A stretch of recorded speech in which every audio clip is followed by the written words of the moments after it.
That's right, ladies and gentlemen. It's a different intro because it's not the bar room tonight. We are here for a movie review, and we got some very interesting guests who are joining us here for the first time to review a movie that is very, very near and dear to their heart. We're talking about Halloween Ends 2022, the final of the rebooted somewhat trilogy that's kind of related to the first two movies, but kind of not because we wreck on a lot of shit, and then somehow we end up getting this film. So before we get into the craziness, which will be this discussion of this movie, let's go ahead and introduce everyone to the show tonight. We have Mr. Orange Hat Reviews who is joining us here for this special occasion. How you doing tonight, Orange? I'm doing good. Just, this movie. It's not great, is it? No, and I've been a Halloween fan for many years. Then, of course, joining us all the way from the West Coast, Mr. Rob Motto. How you doing today? Pretty good. Just hanging in there. Titans had a bye week this week, so just liked watching Lamar Jackson eat shit yesterday. Yep, Raiders had a bye week this week. I think they fucking needed it because it's not even going very, very well for them. I'm just hoping that they beat the Jaguars in a couple of weeks. I just want to be able to shit on the Jaguars. But, you know, Jaguars, they're going back to reality, so that's a good thing as well. Yeah. Speaking of shitty football teams, let's talk about the Jets. And Miss Cole Casacage is here tonight. How you doing? Hey, they're not doing that bad considering it's the Jets. And I'm good. Just been chilling. Got a little kitten, and I'm happy. It's a little too early to tell if like the Packers are bad or if the Jets are actually good, but they're somewhere in the middle right now. I think the Jets actually do have potential as soon as, you know, their entirety of their starting offensive line, you know, gets off the injury list. Yeah. Mm-hmm. Yeah. And then, of course, all the way from Texas, who I guess you're wearing that hat as a celebration of the Padres who are in the NLCS for the first time since 1998. Mr. Wow. Padre, Rick Aragon, how you doing tonight? Well, I'm doing great, but I'm nowhere near Mr. Padre. There is only one Mr. Padre. I do have my Padres jersey. Yep. You can't see it, but it's Cronenworth. And yes, I'm happy. But I think all of America is joining me in my joy, knowing that the Dodgers are not going to win. Let's talk about this for a second before we start on with the movie. So Saturday was a very, very interesting sports day. I think it was positive overall. The Braves lost. They got knocked out by the Phillies. I mean, this wasn't even close. We got knocked out pretty heavily there. So it is what it is there. But then after that, we got that amazing Tennessee-Alabama game, which is probably one of the greatest games that I've seen in the last few years. They literally stole the goalpost, took it into town and threw it over the river, which I just thought was absolutely hilarious. And then immediately following that, we got the Dodgers getting BTFO'd by the San Diego Padres, 111-win team, knocked out in the first round. And you have the Padres, who I think have only been in the playoffs maybe 7 times in their entire history. And this is a team that's been around since 1969. And it's second time and I think third time in the franchise history they made it to the NLCS, and they're playing the Phillies. So I have to root for the Padres because I can't root for anything Philadelphia-wise. Like I can't root for the city of Philadelphia when it comes to anything. I don't care if it's badminton, darts, crime statistics. I just can't root for anything that revolves the city of Philadelphia at this point. So. Well, I am too. And I said in the beginning that it wasn't going to be a cakewalk for either the Dodgers or the Padres, but no, the Dodgers didn't listen to me. I thought they were going to just roll over the Padres real quick, and everyone did, really. I mean, They were surprised that they got past the Mets and then the Dodgers, but I think that the joy is overwhelming throughout the land, knowing that the Dodgers are going to be denied this year. Thank you, Goose. We love you, Goose. And then, of course, let's go ahead and give a shout out to our guys in the chat. You already see that Spencer is here in the chat right now. We gave him the link. We thought he'd be here tonight, but that's just classic Spencer. Just shows up whenever he wants to. He's almost as bad as Josh. Get your butt in here, Spencer. Almost bad. I want to argue with you again. That was great. It was definitely great television out here. So, this was a very, very interesting weekend in the week of sports, and I'm glad, at least that gave us some bit of happiness, because we're here to talk about a movie that didn't make anyone very happy. We're here to talk about Halloween Ends. So, before we get into, actually, let me go ahead and answer Neil's question, because he is in the chat here too. He says, "Is the Halloween reboot trilogy top the Rob Zombie Halloween movies as the worst in the franchise?" Now, before we answer that question, I will give you guys a chance to respond, but let's kind of rewind here and figure out how we got to this point. So, 2018, they decided they were going to reboot the Halloween franchise. We're getting another Halloween, even though everyone in this movie is like in their 60s and 70s now, but we're still going with that main storyline, except for we retcon the very important detail in the story that Michael and Laurie are no longer related in this universe. So I think, correct me if I'm wrong, they took the original Halloween, kept that canon, obviously made that one detail, and then basically said fuck everything else up to this point. Is that correct in my assessment? Yes. So we have 2018 Halloween, which is like Laurie is still so distraught about the fact that Michael tried to kill her 40 years ago that she's apparently been training ever since, and just waiting for the day that Michael escapes. And it took 40 years, but it finally happened, and he's back to terrorize her. They initially catch him in the house because she booby trapped her own house and prepare for this fight. Set the house on fire.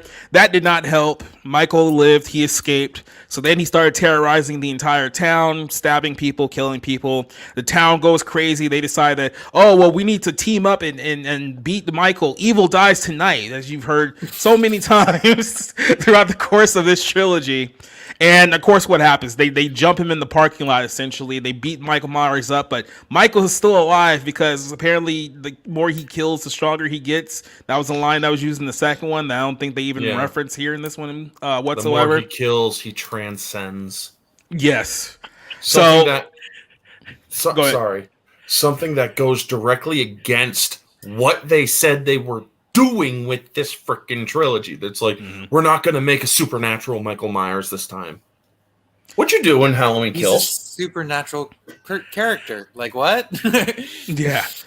So then he ends up like killing half the town, and then he finds Laurie's daughter, kills her, and then that's the end of it. So I want to save the kind of the mess that this film makes of the ending of that movie, but let's first invite our good buddy Spencer in here for this celebration, who's also here celebrating the Padres as well. What the hell was that?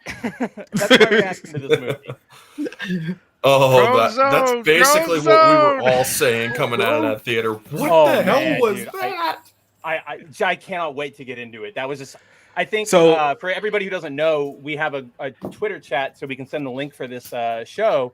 And halfway through the movie, I just messaged everybody here, and I was just like, what am I watching?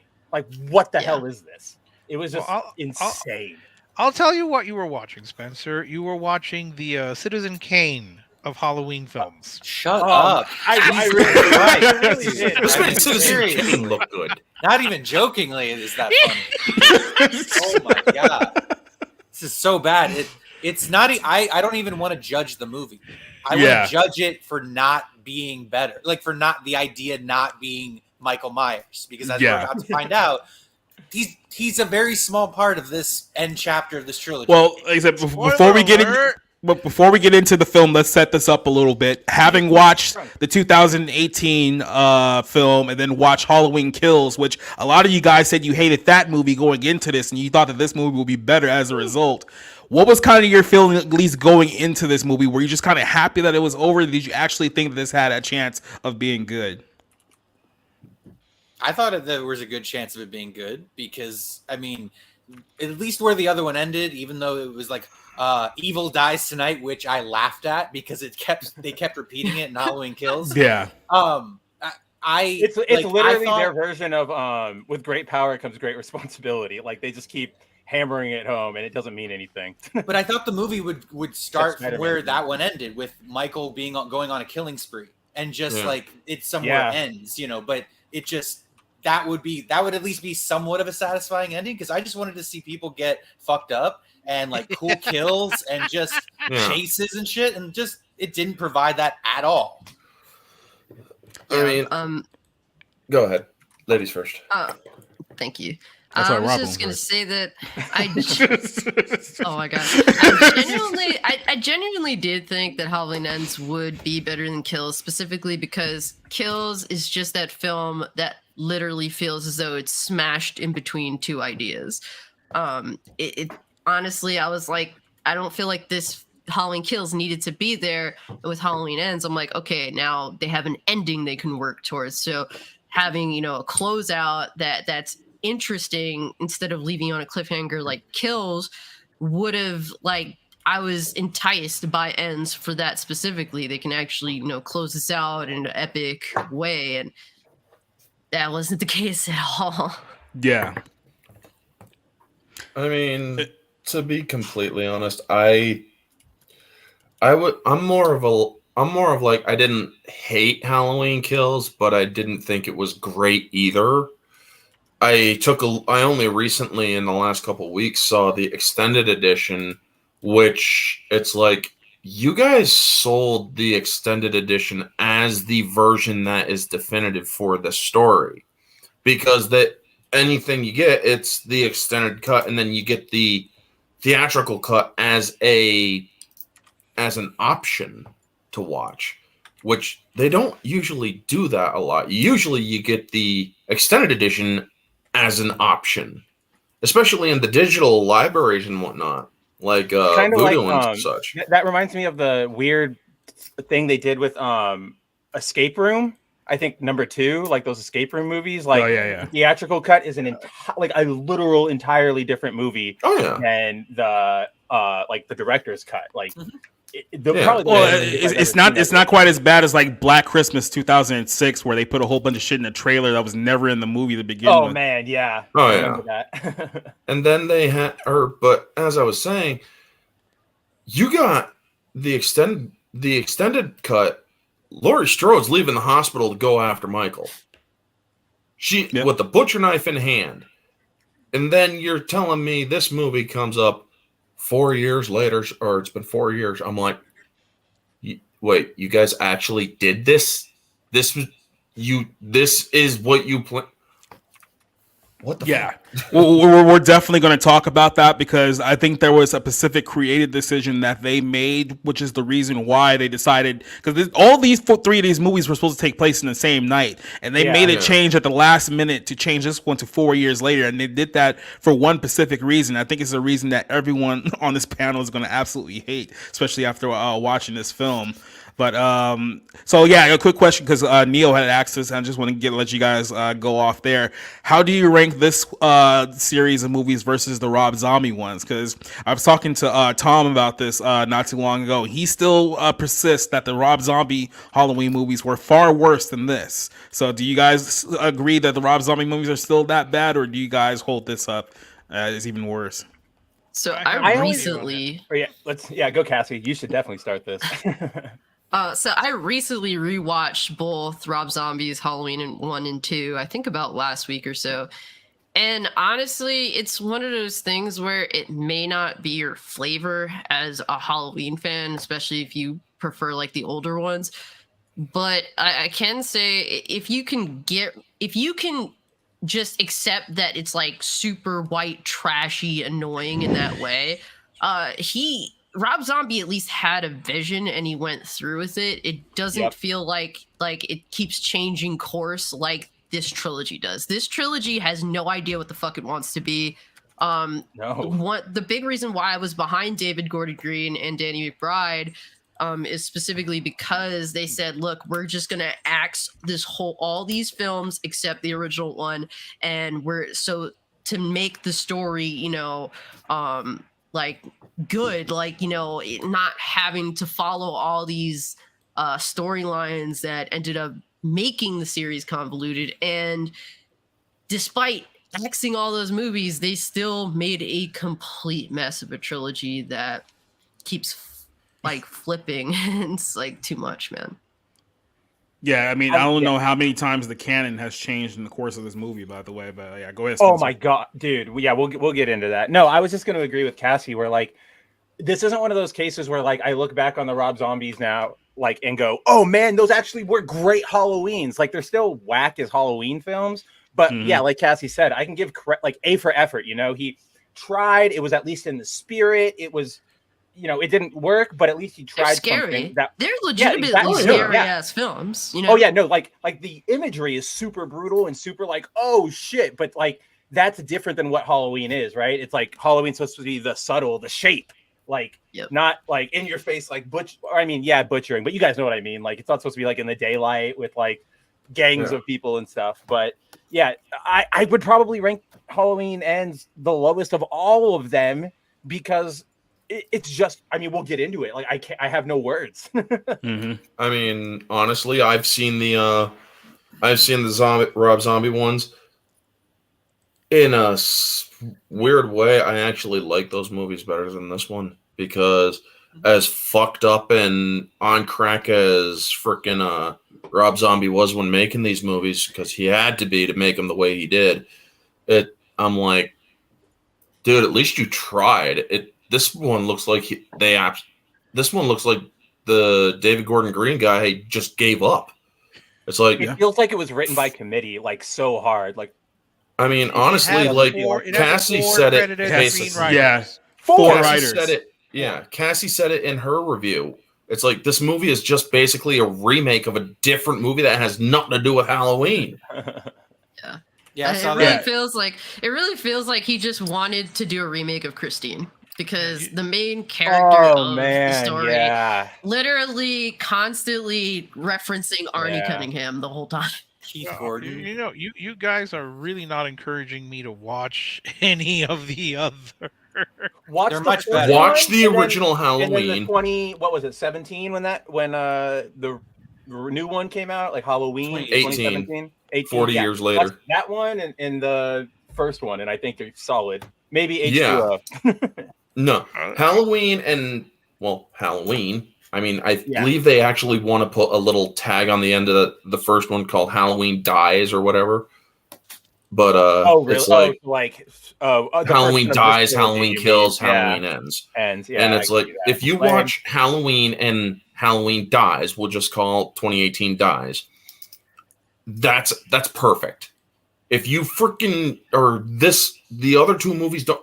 I had Halloween Ends on my Movies Anywhere wish list to just, complete it out. I wiped that off my wish list. It's like, I'm a completionist. I will literally fight that impulse. Because that is just not happening.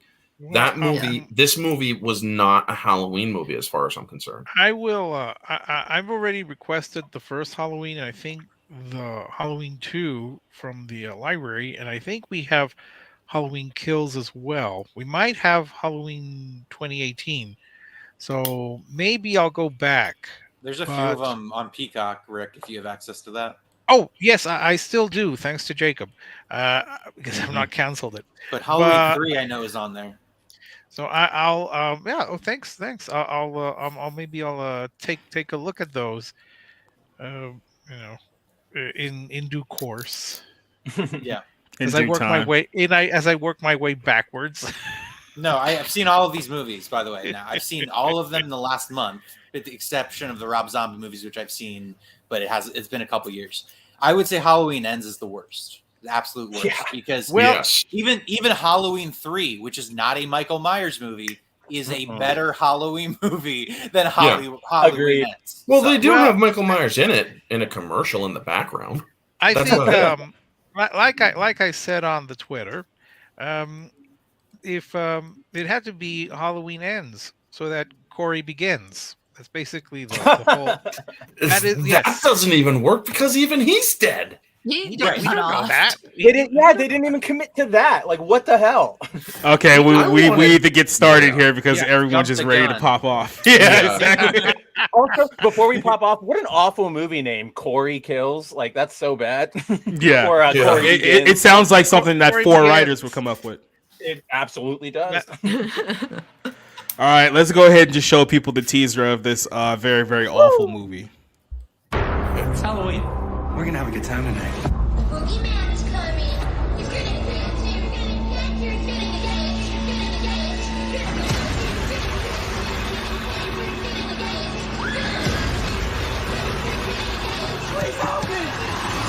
It's time to put the boogeyman to bed.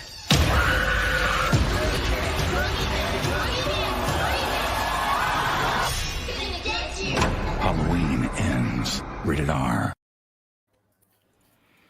Yes, ladies and gentlemen, you have waited 4 years for this very moment, the finale of this trilogy. Now, we have to talk about this right off the gate because this kind of goes into the very opening scene of this movie. When I watched the opening scene, I didn't know when this actually took place because I don't think they ever explained when this took place. 2019. Because I think they was. Did they say that in the opening? Because I might have missed that. It was essentially, it was Halloween night 2019. I think so. Okay, then, because I was under the impression that this was going on like as Michael Myers was like killing everyone in town like the year earlier, so I had no idea. So the whole thing with this film is that the trilogy was supposed to take place all in one night. So all 3 films were all supposed to take place in the course of one night. And after COVID hit and a lot of the production stuff got shut down, they essentially made the decision that the final film here was not going to take place on the same night as the other 2, that they were going to fast forward 4 years into the future for the conclusion of this movie.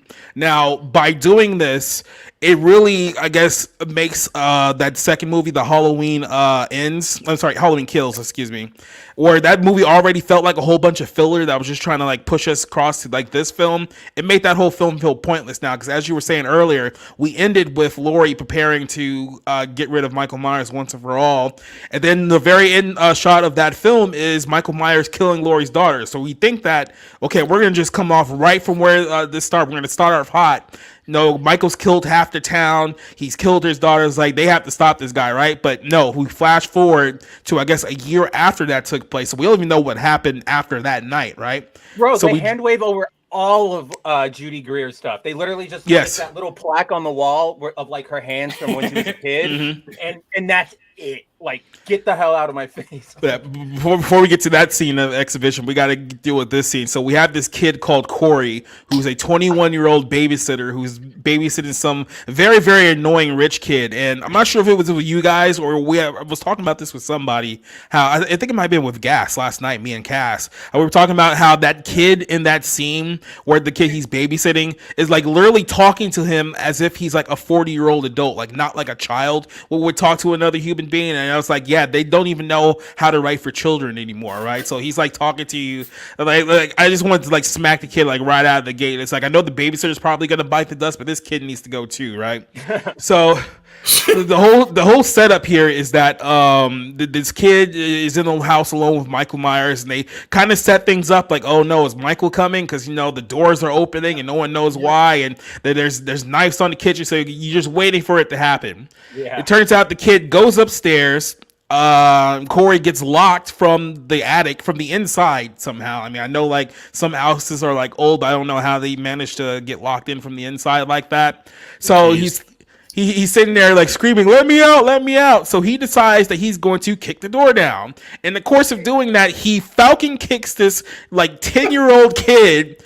Somehow the door hit him and he flew back all the way over the railing to like this like 4-story like house, go splat right as the mother is like walking in. I will give the movie this, like that one scene, I actually think that was a pretty good scene because I legitimately was like, oh shit, like I did not see it coming. That was basically what everybody said. Yeah, and I was like, oh, literally going in, I saw that scene and I was like, okay, maybe all the reactions I've been seeing, because this was before I saw like Rob's reaction and Rick and Jacob's and everything. So I was like, maybe the people I have seen are kind of the more like reactionary ones. Maybe this isn't so bad. And then 5 minutes later, I was like, nope, this is really that bad.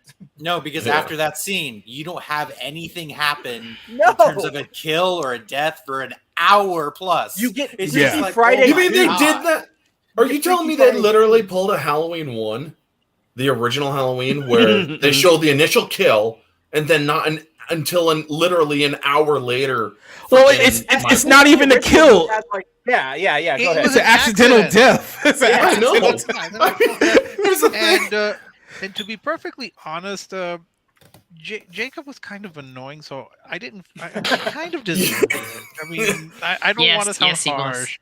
I mean, I'm not supporting killing any kids, although I'm surprised. It's not often I get to see kids killed on film.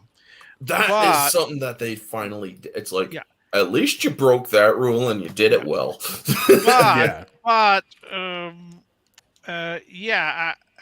was surprised, but as soon as we saw the massive staircase, I think in the audience there was like, oh, I think we were almost expecting that was going to happen.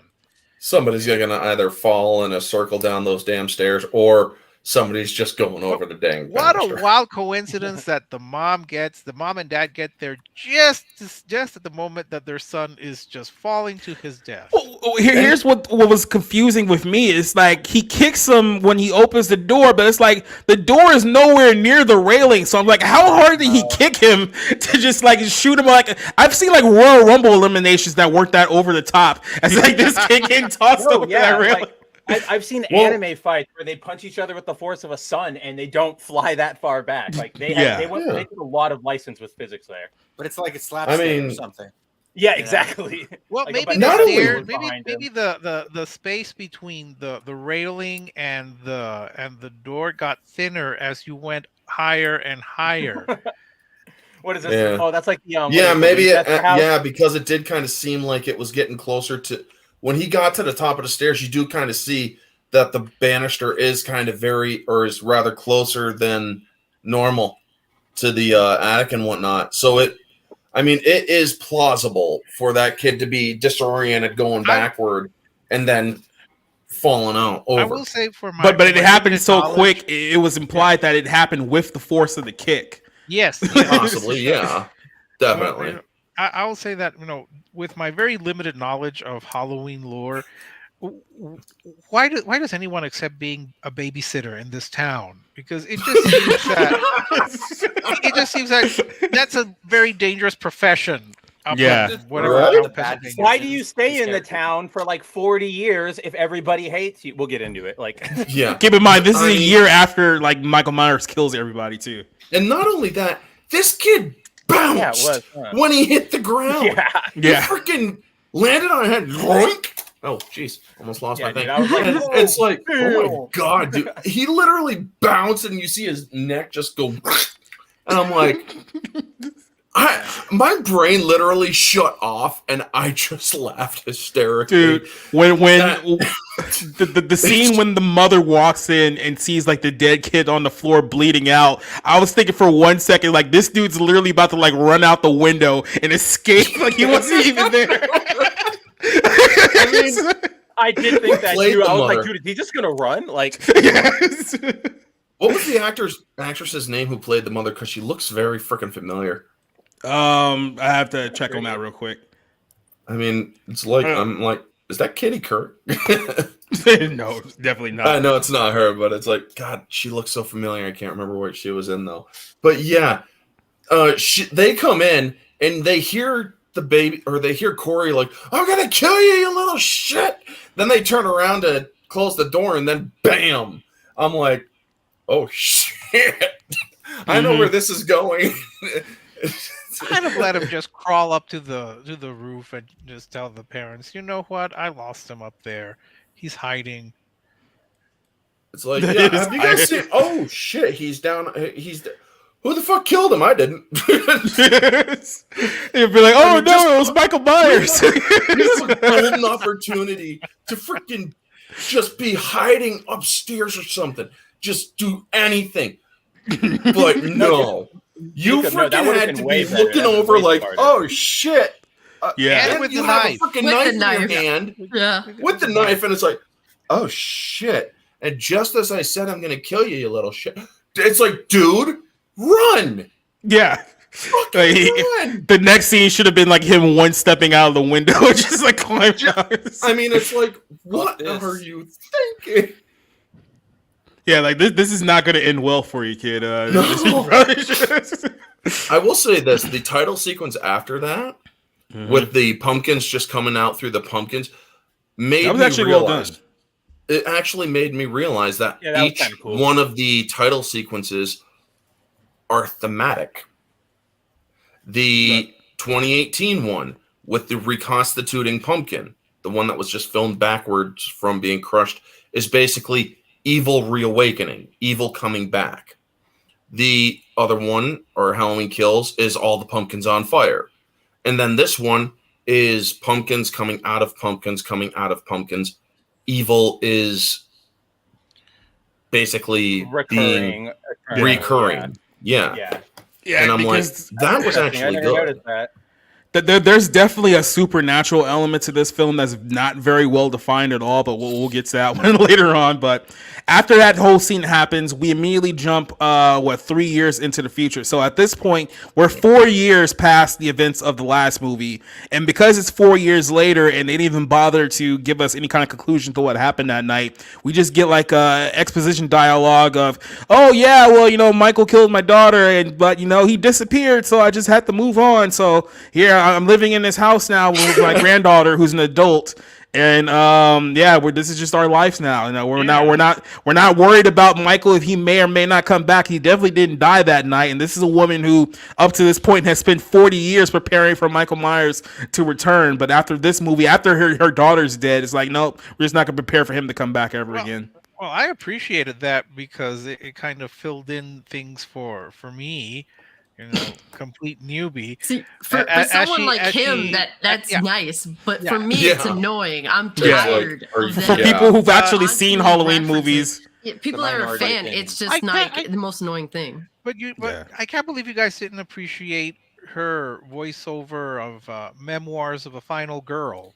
You mean her spouting platitudes that were just like? No, she was typing her memoirs. I know. Her a memoir that makes no sense of what she'd been through and how she's carrying really on the was, fight every day as a survivor. Shut up, get to killing, bitch. I have a feeling that section was not written for people like me. I think it was written just to kind of rationalize the 4 year or 3 year gap between the last movie and this one. Well, you're right. That doesn't mean it was good. There was a freaking. They had a Halloween kill count for Halloween Kills. I don't know if it was on the Blu-ray and DVD, but they had a literal count of all the people Michael Myers kills. Now that is actually inaccurate because one person from Halloween Kills who was killed miraculously survived. Yeah, someone who was definitely not in any physical condition to survive the attack that she survived. Yeah. The one who got the busted survive after that. The busted lamp. He just sticks it right into her neck and then just goes to town on her husband, stabbing him with every knife in the house while she's looking. You even see her die in that movie. Well, hold on a second, because as one thing this movie has proven is that you can get stabbed in the neck point blank and survive. So we'll get to that. Carotid artery, which basically how she survived makes no sense. We'll get carotid to it. artery. We'll get to it. Yeah. I can give you a very simple reason as to why anyone survived. It's my number one golden rule of filmmaking. Because the plot requires it to. All right, that's it. They call it plot-induced stupidity. That's the official title. You know what? PID, plot-induced, or PIS, plot-induced. Yeah. Well, somebody just took a piss on the script. Yep. There you go. Plot-induced stupidity, PIS. Because the plot requires it to. It does not need to have any kind of logic within the film or in real life. If it needs to happen, it will happen so the plot moves forward. There's your raison d'etre for how people survive. But you have to respect the audience's intelligence up to a certain degree because you can suspend disbelief, but you can only suspend disbelief up to a certain point. And past that point, you're basically giving a middle finger to the audience. And this third movie, That's exactly what this was. It was like, you just give them what they want. They want a slasher movie. That was not what you did. You failed. So we have to discuss here the character of Corey, because this is where a lot of the ire about this film resides. Now, when they get to Laurie's whole exposition about we're still alive, whatever, we go back to Corey, and like I said, it's been like 3 years since his incident. I guess he somehow got off legally because he's not in jail after what happened that night. They mention it. They mention he goes negligent homicide. Yeah, they talk about it. It's like negligent man. Was it it's one of those. negligent manslaughter because homicide implies intent. Yeah. Well, so here, deal. When you think about it. I mean, outside of the fact that everyone in towns hate you now. Yeah. So I'm gonna stay here. Like, what the hell are you? Like, I don't get that about any of the rationalize it as that's a condition of his parole or probation. Do they say that? No, I'm rationalizing. Well, no, he had his mom who was extremely No, I know that, but like, there is nothing legally preventing him from leaving Haddonfield, and like, that's my thing with like half of these characters, like Allison and Laurie and Corey. It's like all three of them just talk about how awful the town is, how everybody hates them, how I'm so haunted, and they just stay there. Like, that is true. Until obviously the very end where Corey gets all, rebel without a cause. But like, it's so it doesn't make like these. It's like what Rob was saying. It's like you're insulting our intelligence by asking us to accept this. Like, and like that goes to like the whole thing, the time skip thing with Laurie, where like that was probably the first thing that made me go, what the hell is happening? Is this whole opening thing with Corey where she goes like, she's like a it's like I said, Freaky Friday too. Like, she's like happy-go-lucky, and she's flirting, and she's joking around with everybody, and she's cooking in a like, big you bright figure house, as a character, like, she'll be more depressed, right? Yeah, like more depressed, still reclusive. Like, you don't know if Michael is dead. Like, I don't know what you guys are doing here. Well, here's the thing, and me, Rob, and Rick have talked about this for weeks, and this is another example of it right here.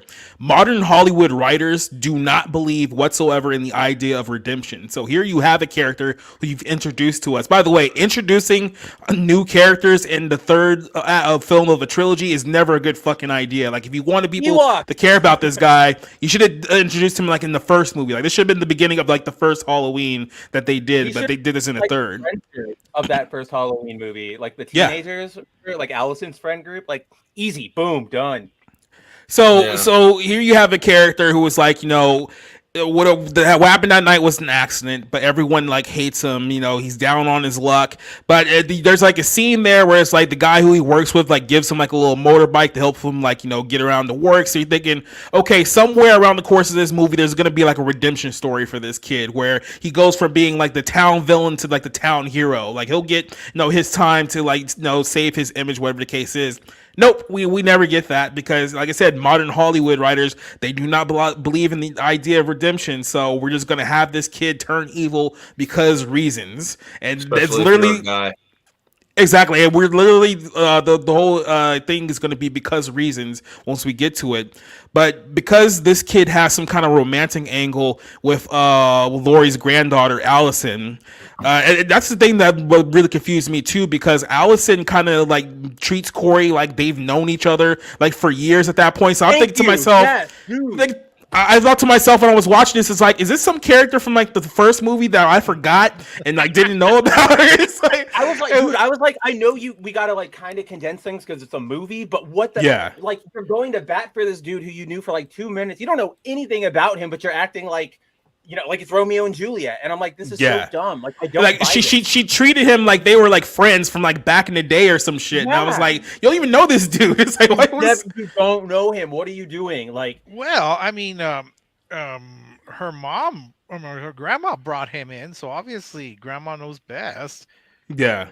See, And then that's the other stupid angle with this story is that you have like Allison who works at like the doctor's the hospital basically, right? Which is the same hospital where a riot happened a few years or urgent care.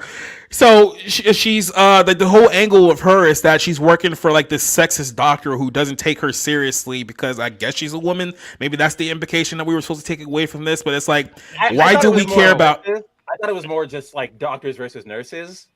Like that's what I got from it, but it wasn't fully developed. Yeah. It was just sort of like he's a dick, but no, because remember he's stooping the other nurse. Yeah, he was getting with the other nurse. Yeah, so no, I did the second thing. It was all dumb, but I just thought it was like nurses versus doctors. No, that's why. That was my reading of it. Stop excusing it, Rick. Stop like giving it like all out. This is not something you want to defend. No, I'm not defending.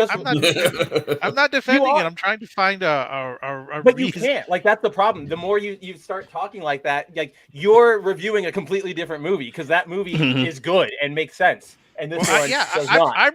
I'm reviewing the movie Corey Begins, which is the one I ended up seeing.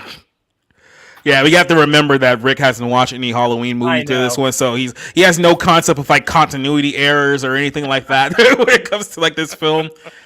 So this is something I want to bring up too. This is something that also didn't make no sense to me. The bullies, right? So Corey's going around and he's getting bullied by who they say they say they were students. I don't know if they were supposed to be high schoolers or college students. They look way too young to be like college students. So I'm assuming that these are high school kids, right? They were in like band gear, so yeah, seniors. High school. Yeah, okay. Oh yeah, they say seniors. They say they're seniors. Yeah.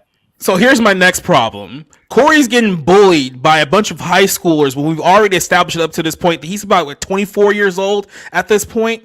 It's like, what 24-year-old is getting beat up by high schoolers? Like, Corey, can someone explain? Will beat you up. I mean, exactly. Oh yeah. I think that he purposely holds back because he doesn't want to, kill another kid. Yeah, when he's angry. Fuck them kids. Well, not only that, take it from somebody who has been bullied. Like, I was literally bullied by an entire town, so I can, in a way, relate to Corey. But in that way of being heavily bullied, I didn't go psycho and kill everybody, but obviously I'm not in jail. But yeah, right. And but it's. As somebody who also has the potential to do serious harm, I am and whatnot, there are times where you will just want or sit back and freaking take it. There are times where you will or you want to do something, but then there's the chance of making things worse.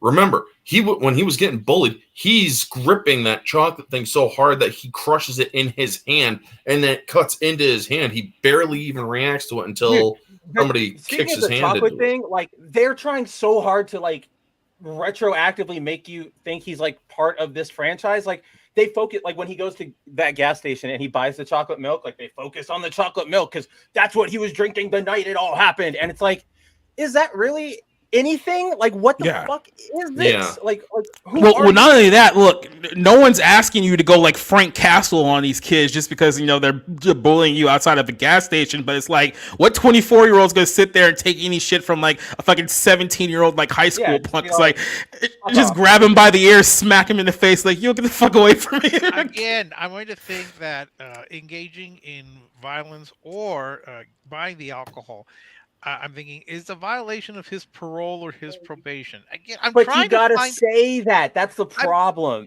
They never established he was on probation. Yeah, or parole. But that's the whole point. Like, imagine if they just did that.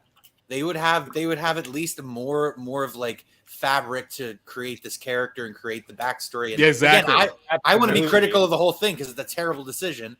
But now that we're looking at it, it's sort of like, why didn't they at least give that a little bit of information? All right. I think it's because you're trying to make Corey like the sympathetic character, and you see how the whole town is, and even these kids are abusing him, except perhaps for one But of the girls Yeah. who at least seems somewhat more somewhat more sympathetic to him, but the three others they're nasty. They're a nasty group of people. Why are they Well, band first- geeks? Can anyone What? explain why band geeks would be bullying this kid for not Well, buying them beer? Hey, It's just I One was of the gonna- one of the Have you four ever writers interacted is with working them? out his or her issues. I don't Yeah. know, dude. Band kids are they're the fucking worst. Like No, they're I know not. this. Theater Oh, kids. yes, they are. Theater Well, kids some are are. the Theater worst. slash. To me, in my high school, it was theater slash band kids. They were all in the same group, Okay, so fair enough. they're Some, definitely. because my bestie was in band, and he's the sweetest fellow. all I'm gonna say is Go I ask him what he did on the band trip. So that's all I'm gonna say. Oh, Like, okay. all I know is that I know I can take all four of those if I had to, and it wouldn't even be a challenge. Like just put it Same. that way. But what Rick was saying here, it's like you want to make it sympathetic. You only do that if there is, in fact, a redemption arc coming later on in the movie. But as we say, there is none. So there's no even point of even doing that. Why are you trying to make a character sympathetic if he's just going to be the grisly murderer towards the end of the film? It's like Because Right. we're supposed to see how he was pushed into it, turned into a Yeah. monster. See, it's all building Well, up. No, but it's also- Must see, give Allison a reason for her character to exist in this film. Essentially, yes, because like I said I believe in my own review, they were setting Allison up from the 2018 film for a snap. She was gonna go, or she was eventually going to break. Because, I mean, if you're looking at the end of Halloween 2018, what was the ending scene? Zooming in on her and then going down and zooming in on her hand and the knife in it. It's like, she's going to snap in this series. What do they not do? They set it all up perfectly in this movie. And at the last second, they're like, we're going to allow Rian Johnson to come in here and direct this scene. Yep, and to screw up the And entire I'm thing. like, are you fucking? Seriously. I wanna want go you guys. Michael Myers. I want you guys to actually hold on to that plot point because we will bring it up here right after we get to this next point. But so we go on, and the same band geeks, they find Corey again, and once again they confront Corey. This time he at least starts to fight back, but in the course of trying to fight back, they throw him off a bridge, which it didn't seem like it was a very deep bridge to begin with. But he gets yeeted off the bridge. Then all the kids like freak out and they run away, so they don't have no idea if he's dead or not either. So maybe that's what you should have done when you killed your kid in the beginning of the movie. There, Corey. Right. It's like, oh shit, he might be dead. This kid. Like, I don't know, dude. Like, what do? You either run away and you look way more guilty, or you stay there and you try and go, it was an accident. Like, I don't know. Well, because Parents in grief are. Take it from somebody who has been Orange, it doesn't. who has seen a lot of shit in real life. I don't care about their grief in that moment. It's the legal. Like in Corey's mind, you go, oh yes, shit, do I in run the away legal and system, look way the more legal guilty? way. Stop, Yes. Hold on. Corey's sitting there going, do I run away and look way more guilty because I just took off after booting this kid off of, or they don't even know how he died. They just saw him splat, right? Mm. So you either take off and go, oh, now they have to hunt me. I don't know where I'm going. I'm on the run. Or, you know, in your mind, you go, I didn't do anything. I'm going to stay here and try and justify, and tell them and explain to them. Like, Either I think that or it's shock. I think he made the right choice in that. There's like, unless you were trying to, again, if they wanted to make him the full Michael Myers type character, then he could have ran away. But the problem is they were trying to set him up for this redemption type story. Well, so you get this like, oh, the kid was he tried to, take responsibility and he still got screwed over. But you know what prevents that? You know what prevents that? It's that awkward call to the cops. Because it's like, you have to call the cops like, hey, police, yeah, I just falcon kicked the kid off a flight of stairs. Now he's dead. Can you come over here and check the body? It's the same thing with the kids, like, throw him off the bridge. Like, what are you supposed to do? Like, pull out a phone and be like, yeah, police, yeah, we just threw a guy off the bridge and we're not sure if he's dead or not. Can you come down here and see if he's still alive? It's Well, it's amazing how you just got thrown off, and I guess it wasn't a very high fall, because Yeah. he seemed fine. But you didn't mention one of my favorite parts when they're at this what looks like a party. I don't think it was like a club. It was Oh, a dude, I house don't know party. what that was. It Oh, looked yeah, like yeah. a house party. It looked like a house I party. think it was like a But then dive they had a bar. It was like a Yeah, dive like, it bar. looked like a house It was party, a but then dive they bar. had like a bar and Yeah, like. but it was looked so like it weird. was in someone's I house. think it was just like a local dive bar in the But- city. but I the thought it thing was a is, bar. Wasn't- Yeah. yeah. Well, Super weird. I saw a group of what looked like younger people, and then Jacob's Jeremy's mom pops up, and I'm going, Oh isn't yeah. she a bit old to be here? Isn't she like me trying to be at like a prom? Wouldn't I kind of wouldn't you kind of stand out? Chaperones. Yeah, well, I could be a chaperone, but it just They're once she's swingers. chaperoning, it's like, and she's there just to remind us, oh, you killed my son. Yeah, because the implication is that she's just been there drinking her sorrows away for the last 4 years. Well, not only that, it's later established that the father actually forgave Corey. Yeah, or at least wanted to forgive him. Yeah, wanted Or to. what- Yeah. And yet, so in a way, it kind of makes more sense that she is there. My husband won't even freaking won't support me in my sorrows, and it's like, because she does look like she is just ragged at that point. Yeah. Well, but see, And- that's actually a scene where it makes sense to have like her just like constantly like hitting on him. He's just like sitting there taking it because he knows that her pain is his fault. So it's like he doesn't even like bother like fighting back. He just like takes, and that's where he like storms off and goes away. But they didn't even do that for that scene. And and Did he have an epileptic fit? It looked like he had one. I if had he an was, epileptic fit Or he watching was- that scene with or- all the flashing lights. Yeah, and yeah. Even I was Yeah. getting a little, like It was weird because I thought for a second like maybe he was having like some kind of like PTSD episode, but then Yeah, he just that's what I gets up thought and like too. he's And he's, smiling, so it's like yeah. like Was he okay. drunk? really But does- badly drunk dancing. I don't know what it was going Does on. anybody I thought it was believe an the epileptic fit. chemistry? No, You no, know, no, no, between no, the no, two? no, no, no. no, I mean There is that none. whole There's scene zero. where he's on the floor, he's on his knees, he's on his back, and she's just doing all that for. It's like, what am I watching? Like, am I watching something that is scripted, or am I watching something that that the doctor literally snorted like a half brick of coke before filming? Because whatever this is, it is not good. Well, I mean, Danny McBride did write this movie, so at least he was one of the 4 writers. So you Don't very blame well. Danny McBride needs to go to freaking rehab. I think it's pretty fair to say that they had only serious intention of making that first film. The ending that they went with for Halloween 2018 was an alternative ending. There is another ending out there in which Jamie Lee Curtis is holding a knife in the back of the house, it seems like, and that was supposed to be like a true ending to the film. But instead, with 2018, they decided to go with the if we don't get enough money to justify a sequel, that this is a fitting ending, but it can also, lead off to a sequel that they can build off of. So I think that for the most part, they had a decent idea with 2018. It's not a terrible movie by any means, but I think that it was supposed to be just one film that they really had passion to do. Everything else is just them slinging shit at the wall. Oh yeah. So we have to talk about.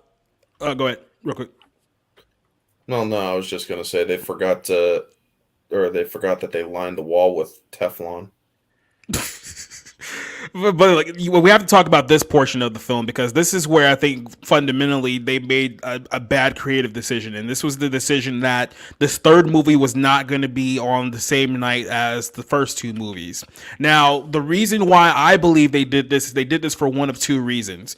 One is because this entire movie, especially like the first like 90 minutes of this movie, is selling essentially a love story between Corey and Allison, right?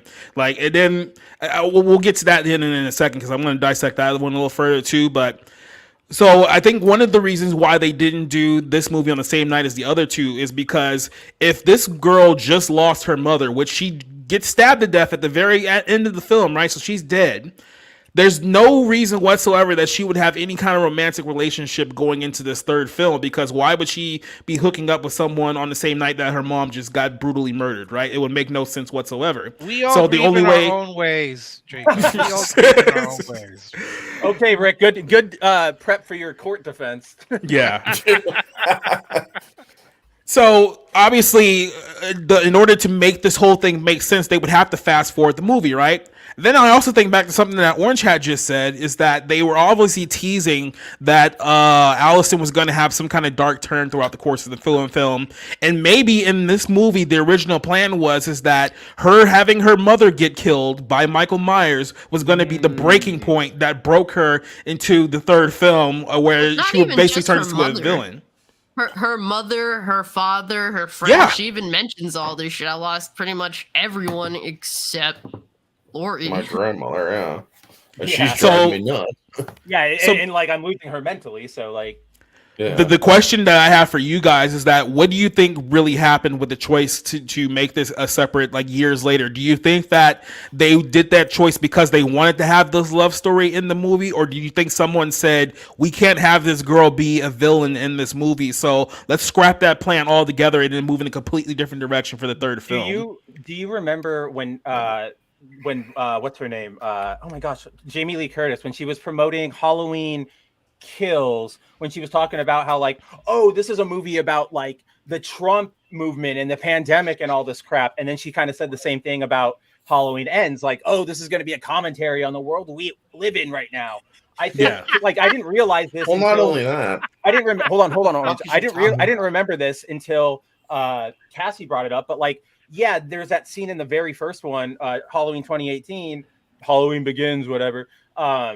Where it ends with Allison holding the knife, and it's like, oh no, like, does it just keep going in that cycle? And it feels like that was an idea they had, and they, maybe had stuff to pan it out. But then I feel like these last two movies were just written because they had to go back to the drawing board because of COVID. They had the opportunity to go, what can we do? Can we make this relevant? So then they, the second movie is all of this bad commentary about like mob violence and stuff that throws a bunch of cameos at you from everybody in all the other movies. Oh my gosh. And then this one is like a weird reflection on, this deep theme of evil always recurring and reimagining itself. And it just, none of it works because they get too heavy handed with it. They don't, and they care more about whatever direction they want for that specific movie, like the mob violence or the darkness theme or whatever, instead of remembering, oh yeah, this is a Michael Myers film. Like, like we have a core cast here that we should be following. Yeah. And not only that, if you watch the special features to Halloween and Halloween Kills, the girl that plays Allison constantly is saying, we got strong women in this film, and it's like, shut up with that. Because they don't honestly, do anything with them either. It's like, because honestly, what is you got the three women or the three generations of strong women.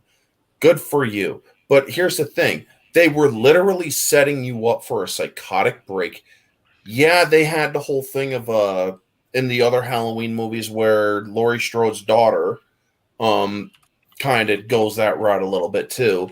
But it's like, seriously, you had a perfect formula. But here's the thing. You can't do that in modern Hollywood, because if you have a girl who was a victim then suddenly snaps and starts becoming a serial killer herself, well, we can't exactly show that, because it would go against every message we have been trying to push. It goes against our strong women narrative that we're trying to push. Yeah.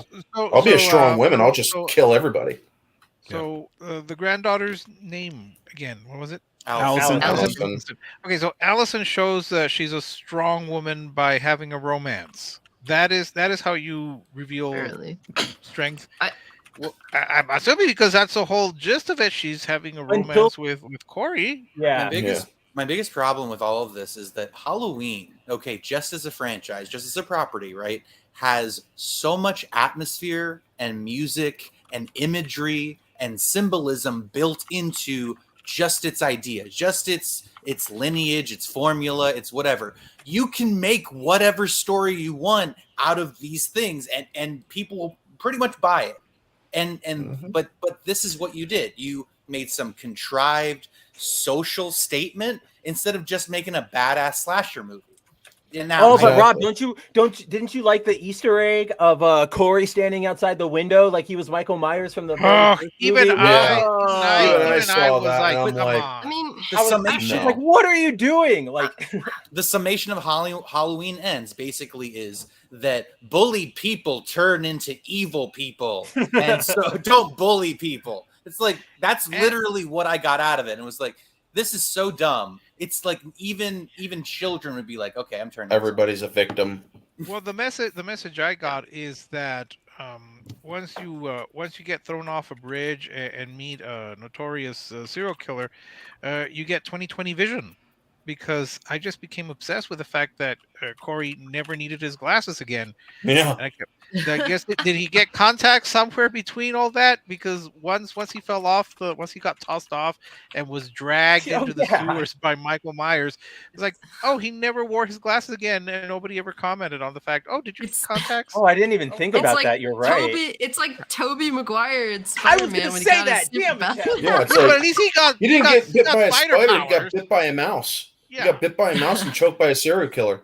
Automatically 20/20 vision. That's how he got the power. It's the choke. I got choked by a radioactive serial killer. Or in Well, chat, there you go. we'll have to try to toss you off the bridge and see if you can get dragged out there, and you'll get. Well, we also need a serial killer out there who's dormant. So yeah, well, Yeah, we're gonna get to that scene. We're gonna get to that scene in a second, but before we get to that one, I want to finish up on this one here because this is where Hollywood just absolutely infuriates me. Because even with a bad setup like this, you had something here that you could have gone with that could have saved this movie. What they were teasing, which they didn't go through with, is that at a certain part of this film, they're teasing that Allison and Corey are gonna go on like this kind of like Bonnie and Clyde like murder spree throughout the course of like the film. And I'm thinking to myself, so I thought that the direction that they were going to go is that, okay, now Corey and Allison are going to go around, they're going to start killing the people who wronged them, like they were going to kill the cop and they were going to kill all the bullies and whatnot, and then they were going to become like the new serial killers who are eventually at some point towards the end of the film, we're going to have to deal with both Laurie and Michael, right? That's what the direction I thought that they were going. And then they completely dropped the ball on that too because, well, Allison can't be evil. She can't be portrayed as evil, so we're going to tease that there's going to be a romance here, but it's not actually going to go anywhere because we need to protect the sanctity of this character. So then you're like, okay, then that means you just took an interesting story and completely shit all over it. So now we're back at the square one with this whole thing. What's sad is there's just a lot of nothing burger characters in this movie. Allison is a nothing burger. Honestly, Laurie comes off as a nothing burger. She it's so fucking bland. But what depresses me the most is that Lindsay was my favorite character from the original film. This chick just straight up was like, fuck you, Annie, the whole original film. And that's why she's my favorite character. So she survived kills, which is cool. You think that, she's coming back in a bigger way, especially since, Allison's mother got murked at the end of kills. So you figure, okay, this is where, this character is going to get to shine. She got to survive. She's a side character that just makes 3 appearances. She literally just makes 3 appearances. She's there in the background. They do absolutely nothing with the character at all. It's fucking abysmal. This is a woman they brought back from the original film 40-something years ago. Why didn't you do anything with her character? It's like the perfect opportunity. This is like Kylie Richards is never going to be a part of Halloween ever again. It's not going to happen. Whatever they do in the future, she's not going to be a part of it. So it would have been an awesome opportunity for her to go out swinging and nothing. Well, my guess is that longtime Halloween fans would probably squeal with delight. Oh, look, it's someone from the first Halloween movie. Isn't that great? Oh, I'm so happy. I'm guessing that's my theory. In the same way that they had the very original Jimmy Olsen from the TV show pop up in Superman Returns, and we were supposed to be very excited. It was like the people who had no idea who he was were like, "What?" And the people who knew who It's he just- was is like, there's no point to him being there. It's Serve just no a member purpose. berry. But like It's the for them thing to clap. is, Lindsay's character should have just been killed in Halloween Kills because Yeah. her survival amounted to absolutely nothing. There were other characters that were, brought back in Kills, and they didn't make it. So I don't understand what was the point of having her survive. But didn't you Contractual guys obligation. Did you love the cherry blossoms though? That cute little scene between Jamie Lee Curtis and Will Patton, and I was like, hate all of that. These are Dude, two that good was actors, just so by the bad. way. Will Yeah, Patton they and are Jamie Lee good Curtis, actors. and they deserve much better than that Oh, scene. fuck It was yeah. so They embarrassing. deserve they deserve a lot better because they looked like freaking prepubescent teens trying to talk to each other. I mean, this is And they're both this in like was their where the- 60s. Right. Yeah, they're like in their This is 60s. gross. It's like, oh look, young love, except that this is retirement home love. And Yeah. it was just so awkward. I'm like, this is something that I would have done in high school. This isn't something that freaking. It's like you should be getting ready to get back on the bandwagon. It's What was not the like purpose? this other bullshit because they What was liked each other. Because No, he but what liked was the her. purpose of Frank surviving either? Like, what was the point? And it's again, it's the member berry. It's just so you Yeah. can go, oh, I know that guy. Oh my gosh, Yeah. he's back. And not It's only like that, they- it's a potential they did- happy ending for Laurie. They did so much to work his character into the original film just for him to amount to a side character that makes like 2 fucking appearances in ends. Right. Like what are these fucking writers thinking? It's like they plan to do a trilogy. They do Minimum. not plan. They're just like, oh, we have to do 3 Minimum. films in this franchise. Oh, well, we're not going to account for the fact that there's a film coming after this one. Like, there are filmmakers that have made film with no intention of doing a sequel that did better jobs at making the sequels than intended fucking sequels. I don't understand how they fuck up this royally. Cassie, you're complaining about these 2 characters being side characters. Michael Myers was a side character in all of this. Yes. You're not Yeah. wrong. Yeah. You're not fucking I mean, wrong. Not only that, and we'll when we get to that scene, but oh my god, man, he was disrespected so much in this movie. Well, And let it me really bring is up- bad. Let me bring up this last point, then we can actually move on to Michael Myers. I know Orange Hat wasn't here for this, but remember a few weeks back when we watched the film The Frighteners? Remember the movie with Michael J. Fox? Yeah. I was hoping that Yeah. they would go that direction with Allison and Corey in this film, where they just become like a crazy serial killer couple. Yeah. Like that to me, it was like, okay, that's really the only saving grace that this film has at this point. Then maybe we'll do something interesting with these 2, and of course, we don't ever do that. So because This film we can't had have. no aspirations. No. It's titled Halloween Ends, but it had no aspirations to be a finale. Like, what was the point? You're just wasting everyone's time. You don't introduce characters that you've at least not alluded to in the 3rd act of a trilogy. You just don't do that, because then you're just wasting Exactly. your entire time on filler. But Well, let's you get. don't try to make them like so important to the lore. You introduce like, yeah, he's a cop, he's here now, cool. You don't try and give him like, oh, he's a cop who's here now, but back in 1970, his dad was one of the people who, got stabbed by Mike. Like, you don't need that shit. Just if you need somebody, just I don't know. It's so dumb. It's all for clapping. So let's get to the point where we finally see Michael Myers for the first time in this movie. This is like almost an hour in, by the way, where we finally see Michael Myers. And Corey, after he got thrown off the bridge, he goes into like this hole where all those homeless people are and whatnot. He goes into the sewer, and Michael attacks him. So this is 4 years after the event of the second film where he kills Laurie's daughter. So we're just to assume that Michael has just been in this sewer for 4 years, hiding. Who knows how he's been eating or surviving for the course of 4 years in the sewer. so he's in here, and he touches Corey, grabs Corey by the face, and it's implied that I guess touching him, by sparing him of his life, that somehow evil transferred from him to Corey. Now, in the last film, like I said, they teased that there's some kind of supernatural element to Michael Myers in this movie, where the more he kills, the stronger he gets, the more his evil grows. So I'm assuming that this was supposed to be a continuation of that, where they're trying to make some kind of supernatural element here with Michael Myers, because there's really no reason whatsoever for Corey to just suddenly turn into a crazy person after this. Like, he just got attacked by some crazy dude, like in a sewer, he ran away, and all of a sudden, like, now he has a thirst for blood. It's like, wasn't he dragged? Wasn't Corey? Yes, dragged? he was dragged into the sewer by Michael. After he fell. So I'm assuming that Michael became some sort of cannibal and is feeding off the homeless. That's what I was thinking. But also, they never really explain it. Again, it's one of those. A friend of mine, and nothing comes of it. Yep. The friend of mine who runs a theater, he saw the movie before I was there on Saturday, and he basically said it's not so much that he was transferring evil into him.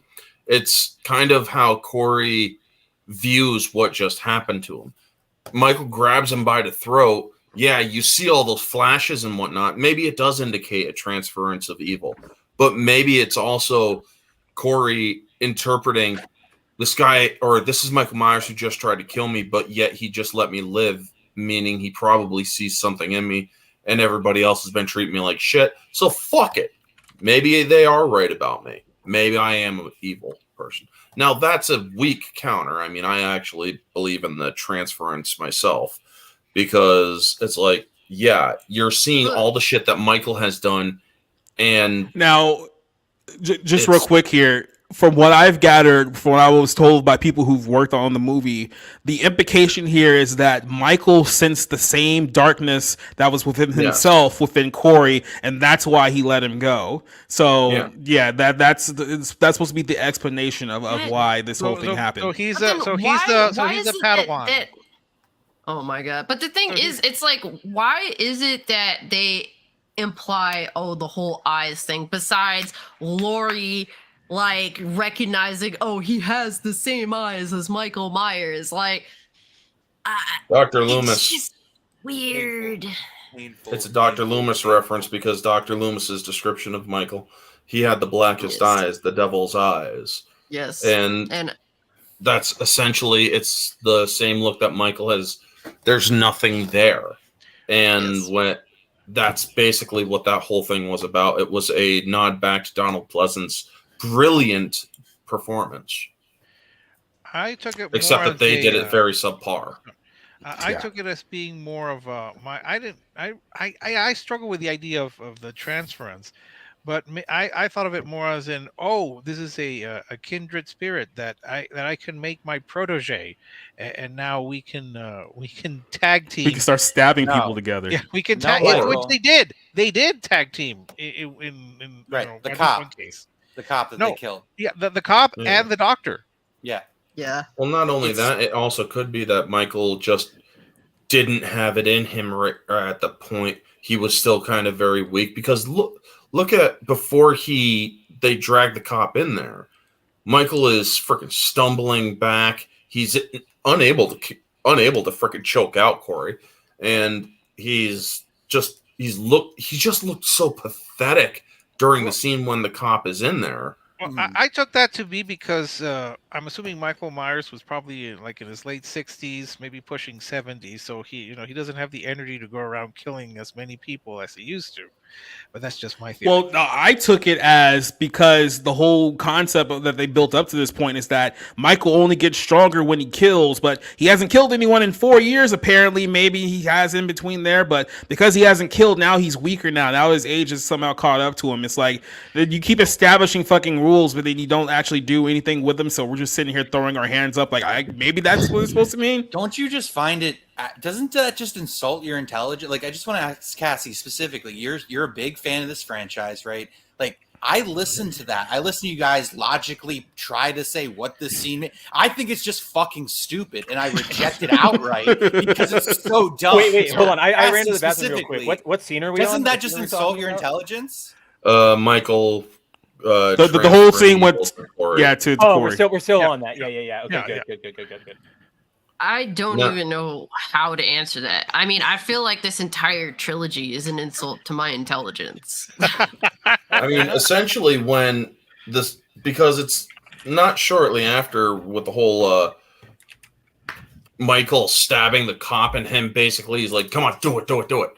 And when Michael stabs the cop, a lot of people see him. He's like, he just like, a lot of people are like, well, he's getting stronger now because he's killing again. If you actually think about it from a psychological point of view, and I'm not defending this movie in any shape, way, or form, don't get me wrong, but if you actually do think about it from a psychological point of view, what happens when, or why do serial killers kill? It's essentially sexual gratification. That was basically him, his body reinvigorating, his body essentially reinvigorating. Not so much having an orgasm, re-energizing. Yeah. Re-energizing. Re-energizing. It's kind of like you're getting yeah. goosebumps again. It's kind of like your body's just waking up, really. It's And like I really like that analysis, and I didn't really think about that while watching the movie. The problem again goes back to what I've been criticizing Rick for, which is like, look at how much we are all reaching to make this make sense of this. Yeah. Yes. We've been talking, like everybody's been talking about how like, oh, maybe there's that idea of Michael being supernatural. Did they ever capitalize on that? And like, that's a big problem right there. They introduce this thing, but they don't commit. Like, is he supernatural? Is he not? You've never said it, but now he kind of is acting like it, but then not. Like, you kill him normal. Like, what is happening here? Well, I would argue what Michael the hell Myers, was that? Yeah, like a lot of these characters, Freddy Krueger, Jason, is a supernatural character. He's right. You know, he can't be killed. He keeps coming back. You know, that kind of thing. Whereas Pinhead also. Anyway, go ahead, Rick. What? Yeah, no, I was gonna say Pinhead also. Yeah, I mean, it's the same kind of thing. But this, by the way, Jason Goes to Hell did this thing where Jason was dead, right? And this parasitic thing would come out of him and go into the new host. And it wouldn't be Jason killing, I mean, but it was Jason evil in Jason. At least that was like a gross out, disgusting horror movie that like went for it. This is just a half measure where it's like, ooh, symbolic evil gets transferred. It's so fucking stupid.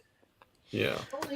Well, here's another thing, just to show like the stupidity of this movie, is that when we get later on in the film, they try to draw like a false equivalence of the pain and the suffering that Corey and Allison's characters are going through, because Corey at least has a legitimate gripe for going crazy because the entire town hates him. They all think he's a child killer. He's getting bullied everywhere he goes. Like, everyone looks at him like he's a fucking psychopath. And then they help. Exactly, right? And even his parents, his mother is shitty at him. His dad tries to help him somewhat, but, it doesn't really help too much. But, like, he has a shitty life, right? The contrast to that for Allison is that, well, she got passed over by promotion because the other nurse was sleeping with the doctor. And it's like, that's your equivalence of like, her pain? Like, her mother was murdered at the end of the last movie. Why are we talking about promotions at a fucking job? Like, what are we doing here? Jesus. Girl boss. I mean, one thing I did like was how psycho Corey was going when he was killing the frickin' dude with a frickin' the little like corkscrew. Yeah, he's just going at it, man. It's like the homeless guy. No, it was the doctor that he was doing that. Oh, the doctor. Oh, that's right. When he that was like, that's the thing too, Orange Hat. Like, I'll admit this. I'll give the film some credit. Some of the kills were pretty satisfying. Like, that was pretty cool. I already talked about the kid, and then I remember there's that blowtorch kill like that he does in the graveyard later on. My god! Yeah, like damn. But like, we wasted.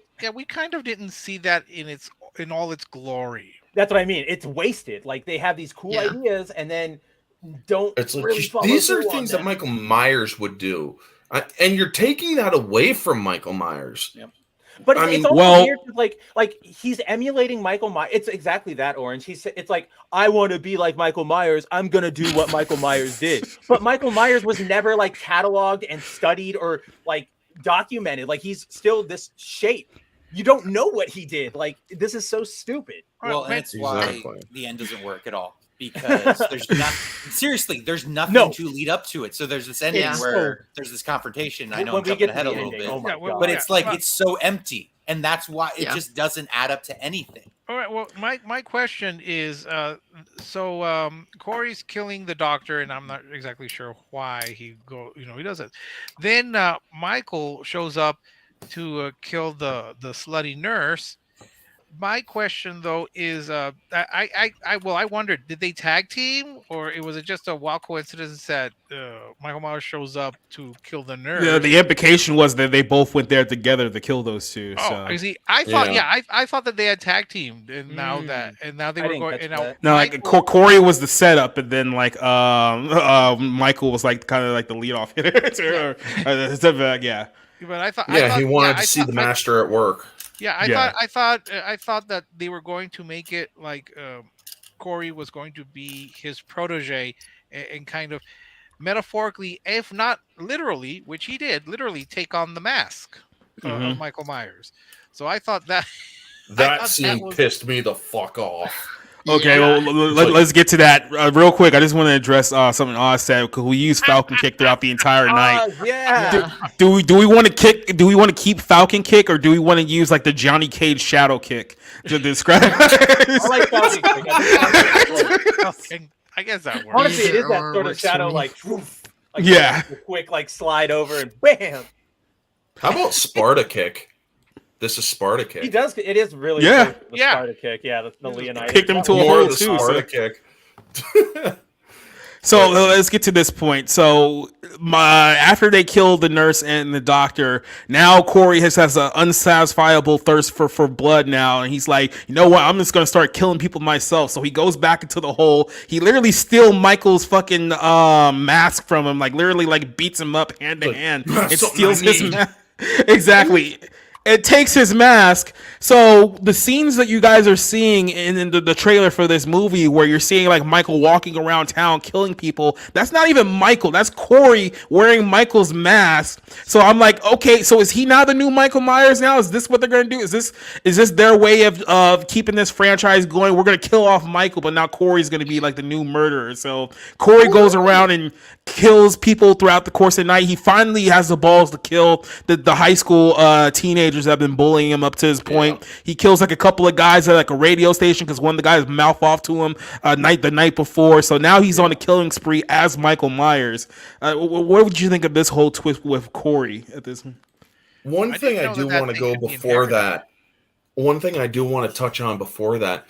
There is the scene where Allison takes Corey to bed, essentially. And Michael and Laurie are outside the house, and Laurie's seeing her do it. And Michael is then he just turns and walks away. And I'm thinking to myself, Michael is probably looking in on his boy saying, kill her. Why aren't you killing her? Motherfucker, I'm out of here. I'm ashamed of your ass. It's either that or he's like, yeah, buddy, you did it. And either way, it's like, what are you doing? Exactly. It's like, and then he was just happy that that Corey, finally lost his virginity. I don't know. Here lies Corey. Then there's then there's that where he just goes into the freaking thing and he beats up Michael Myers and fucking steals his mask. It's like, did a Halloween movie seriously just make Michael Myers a bitch? The thing is, so what really adds insult to injury is that with Halloween 2018 and Halloween Kills, Danny McBride and David Gordon Green had specifically said, like, we have gone, as far as possible to respect Michael Myers as the antagonist. That was of the utmost importance to them because they know that is of the utmost importance to fans. That's where a lot of sequels in the past have failed. How is it that you go from that in Halloween Kills and Halloween 2018 to now this, where you're disrespecting and making Michael Myers look like a joke? Not only that, it's like, dude, I'm seriously wishing I could put on a freaking Michael Myers mask and go after McBride for that shit. Not seriously, folks. I'm just joking. Yeah, he's only one of the four writers of this movie.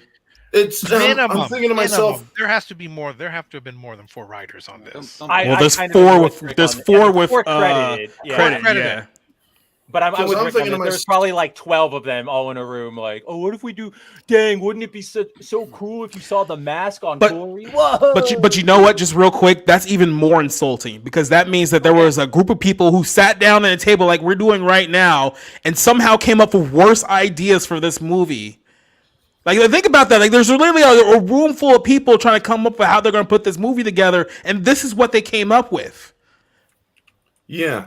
Yep. Two people in the entirety of the Halloween universe took off the mask or put on the mask other than Michael Myers. Dr. Sartain from the 2018 and this kid now. Now, yes, you can also say that the guy from Halloween Resurrection, which was the coroner or whatever, but that was actually Michael willingly taking off the thing and doing a whole switcheroo.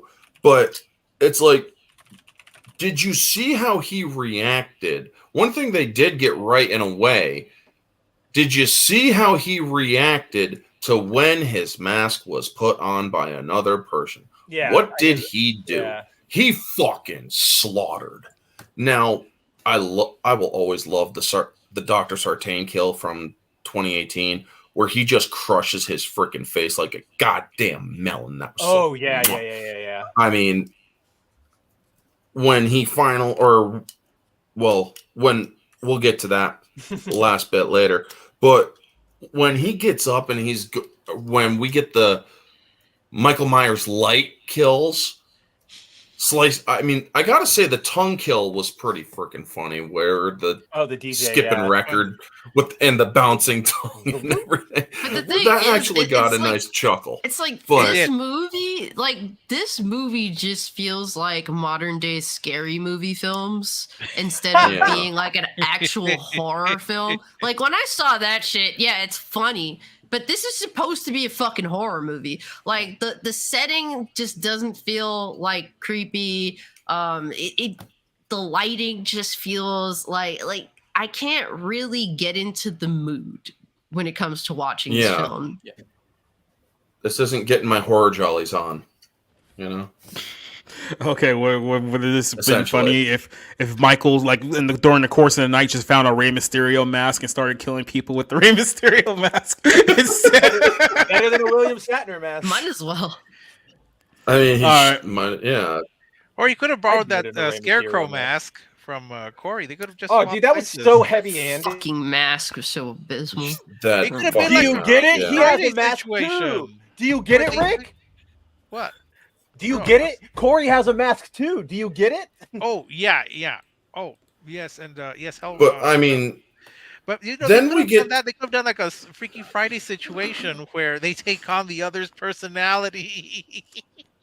I mean, not only that, we also did have, like I said earlier, we had the setup of Allison going nuts or getting ready to freaking go nuts and become a killer. I mean, they both literally said, sometimes I just wish I could burn this whole fucking town down.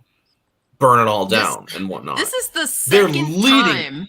Do it. Yeah. This is the second time the Halloween franchise backed off of making a final girl dark in the sequel. Like originally with Halloween 5, Rachel was supposed to be more of like change her attitude altogether, more I guess punk, you know, going through that resentment phase, and they backed off on doing that. They instead killed off her character to give the final girl basically replace her with another character that is essentially that. And it's like both times you've done this where you backed off of that failed miserably. Yeah. And it's like you have this perfect setup, and we get to the final freaking thing where Laurie is arguing with her granddaughter, and her granddaughter's taking this shit, and she fucking just launches off. We also have let's get to that survivor first, the one that survived Halloween Kills. Basically, everybody is hating Laurie Strode, blaming Laurie Strode. It's like, you provoked Michael Myers. What the hell is How that? How do argument? they get that? Where does that even come from? He's so out of left field. He's like a black radio host who's supposed to be a provocateur. He's supposed to be a dickhead. And by the way, he's like an internet troll, and he got what he deserved, right? So stupid. It's so fucking dumb. Yeah, early on in well, the it's movie, not just that. Early on, Everybody was blaming Laurie Strode. Oh well, everybody was blaming Laurie Strode. And the only reason that was presented was to kind of make Laurie and Corey feel a part of, like, being a part of the same cloth. That's the only reason that's presented, because there's no rational explanation for it. I want to say one thing to what Orange Hat just said, that scene where that girl accosts like Laurie because it's like, you provoked him, you the one caused to everyone to get killed. It's like, excuse me, last time I checked, at the end of the movie, you guys had him like 60-1 and lost. So whose fault was it really? Right. Last time I checked, the first time Michael showed up, he was just a killer. Nobody could have stopped it.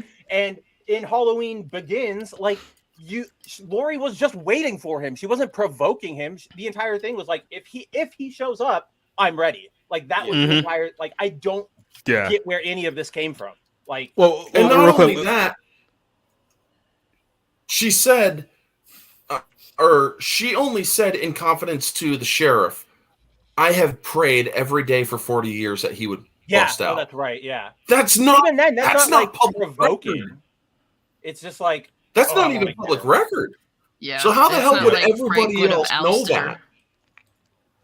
So let's get Laurie in the hospital for for the last movie especially. But let's jump over to the ending for this film, where, keep in mind, this whole trilogy is building up to this one moment where we finally get Laurie and Michael Myers one-on-one, except for this time it's not really Michael Myers, it's fucking Corey. So Corey shows up to Laurie's house trying to kill her so that way he can run off of Allison. And because Laurie is expecting Michael, she's ready. So Corey gets shot like 3 or 4 times, falls down the stairs or something like that. And then he's on the ground, and then like they're monologuing, and it goes nowhere. It's like, what are we doing here? Well, is this going to be the ending? So then he decides that, oh, well, if I can't have her, nobody can. So he takes a butcher knife and stabs himself in the neck, like execution style. And then right when Allison comes in, it looks like that Laurie just went crazy and killed her boyfriend. So she runs off like, oh my God, I can't believe you did this, Mom, even though she's like 23 at this point. So as this guy is laying on the ground, like passed out, like she's now in the state where maybe she's considering suicide for real. But guess who finally shows up now? The real Michael Myers. So after all that, now we get the real confrontation between Michael Myers and Laurie, which right off the bat, he comes in here, who his protege is still alive for some reason, even though he literally just necked himself like 10 minutes ago. But Michael comes in here, finished the job, snaps his neck, takes his knife, and then goes after Laurie. And we get like a 3-minute scene where they're sort of fighting each other in the kitchen, and it ends with Laurie getting the upper hand, pinning him with butcher knives to the island, and then like throwing the refrigerator on him. And then she just like slowly takes her time and torturing him by slitting all his wrists, like slitting his neck. So he's dead for now, guys. Like he's really gone this time.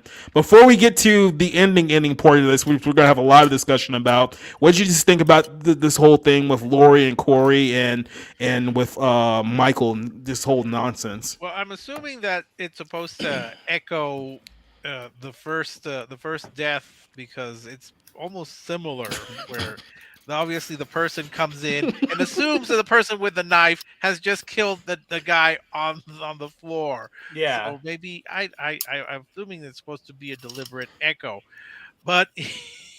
It is supposed to be an echo, but like it's an unearned echo. The echo doesn't make any sense. And it's also just another one of those moments where the movie had a chance to do something. Like I was like, oh damn, it's gonna be crazy to see how Laurie gets out of this. Like that's a pretty good move by Corey. Like where do we go from here? Do we finally get the driving home of how evil keeps changing, blah blah blah? But then they just throw it away with Michael showing up and going, oh, now you can just blame him. Like super all right, easy. You needed it. You needed that because that's what fans came. That's what they paid for. They paid for this. What I'm assuming to them the cherry blossom was this. I'm assuming to them is this massive, epic final confrontation between these two antagonists who have been fighting each other for 40 years, and you'd think after 40 years, one of them would finally have done the job. But apparently, no. After 40 years, neither of these people can manage to kill the other. It's almost like a spy versus spy thing where they keep trying and keep failing spectacularly. Well, that's kind of how that scene went. Like, I like badass Laurie, right? Like, I liked her in the first movie where she's like, lock and load, like I've got this under control. So I liked when she did the like her attitude when she was like, you thought I was gonna kill myself, and she shot through the door. But it didn't make sense. Like, what? How would he have known that she was even contemplating suicide? Or like, why would he have, like, it doesn't, I don't get it. What are you guys doing here? Because the plot requires it to. He was going there to kill her. He didn't know that she was going to kill herself, but I know, but then she shot but she framed it like he was going to, you know? It's implied that he's stalking her and she knows it. Okay. But I mean, yeah, because she did see him outside, recreating the Michael Myers pose. So obviously she did know. So you do have a point there. Yeah. Yeah. I mean, like, and then like, and I'm thinking to myself, there's no way she's about to off herself. This is a fucking setup. I thought they might, because they even screwed that up. They screwed that up. Every decision that's made just feels so like abrupt, like just spur of the moment. All these characters just by committee. they do insane things, then like 2 seconds later they change their mind, and it keeps happening multiple times in the film. But what Corey, that whole transition from essentially finishing Corey's whatever the fuck that was supposed to be, just told into transitioning to essentially Laurie and Michael having at it again, is that they tried to do everything in their power to say, we're going to try not to repeat Halloween 2018, but then inevitably in the end, it's that. So it's like, y'all should have just repeated Halloween 2018 and did it in a grander fashion. And I would have found that more entertaining. That's what like slasher fans like me would have wanted, even though I'm not the biggest fan of 2018, but like I want the marketing of this film was the final showdown between Laurie and Michael. And what did we get? A bunch of bullshit for the, what is it, like an hour and almost like 20 minutes, and then that.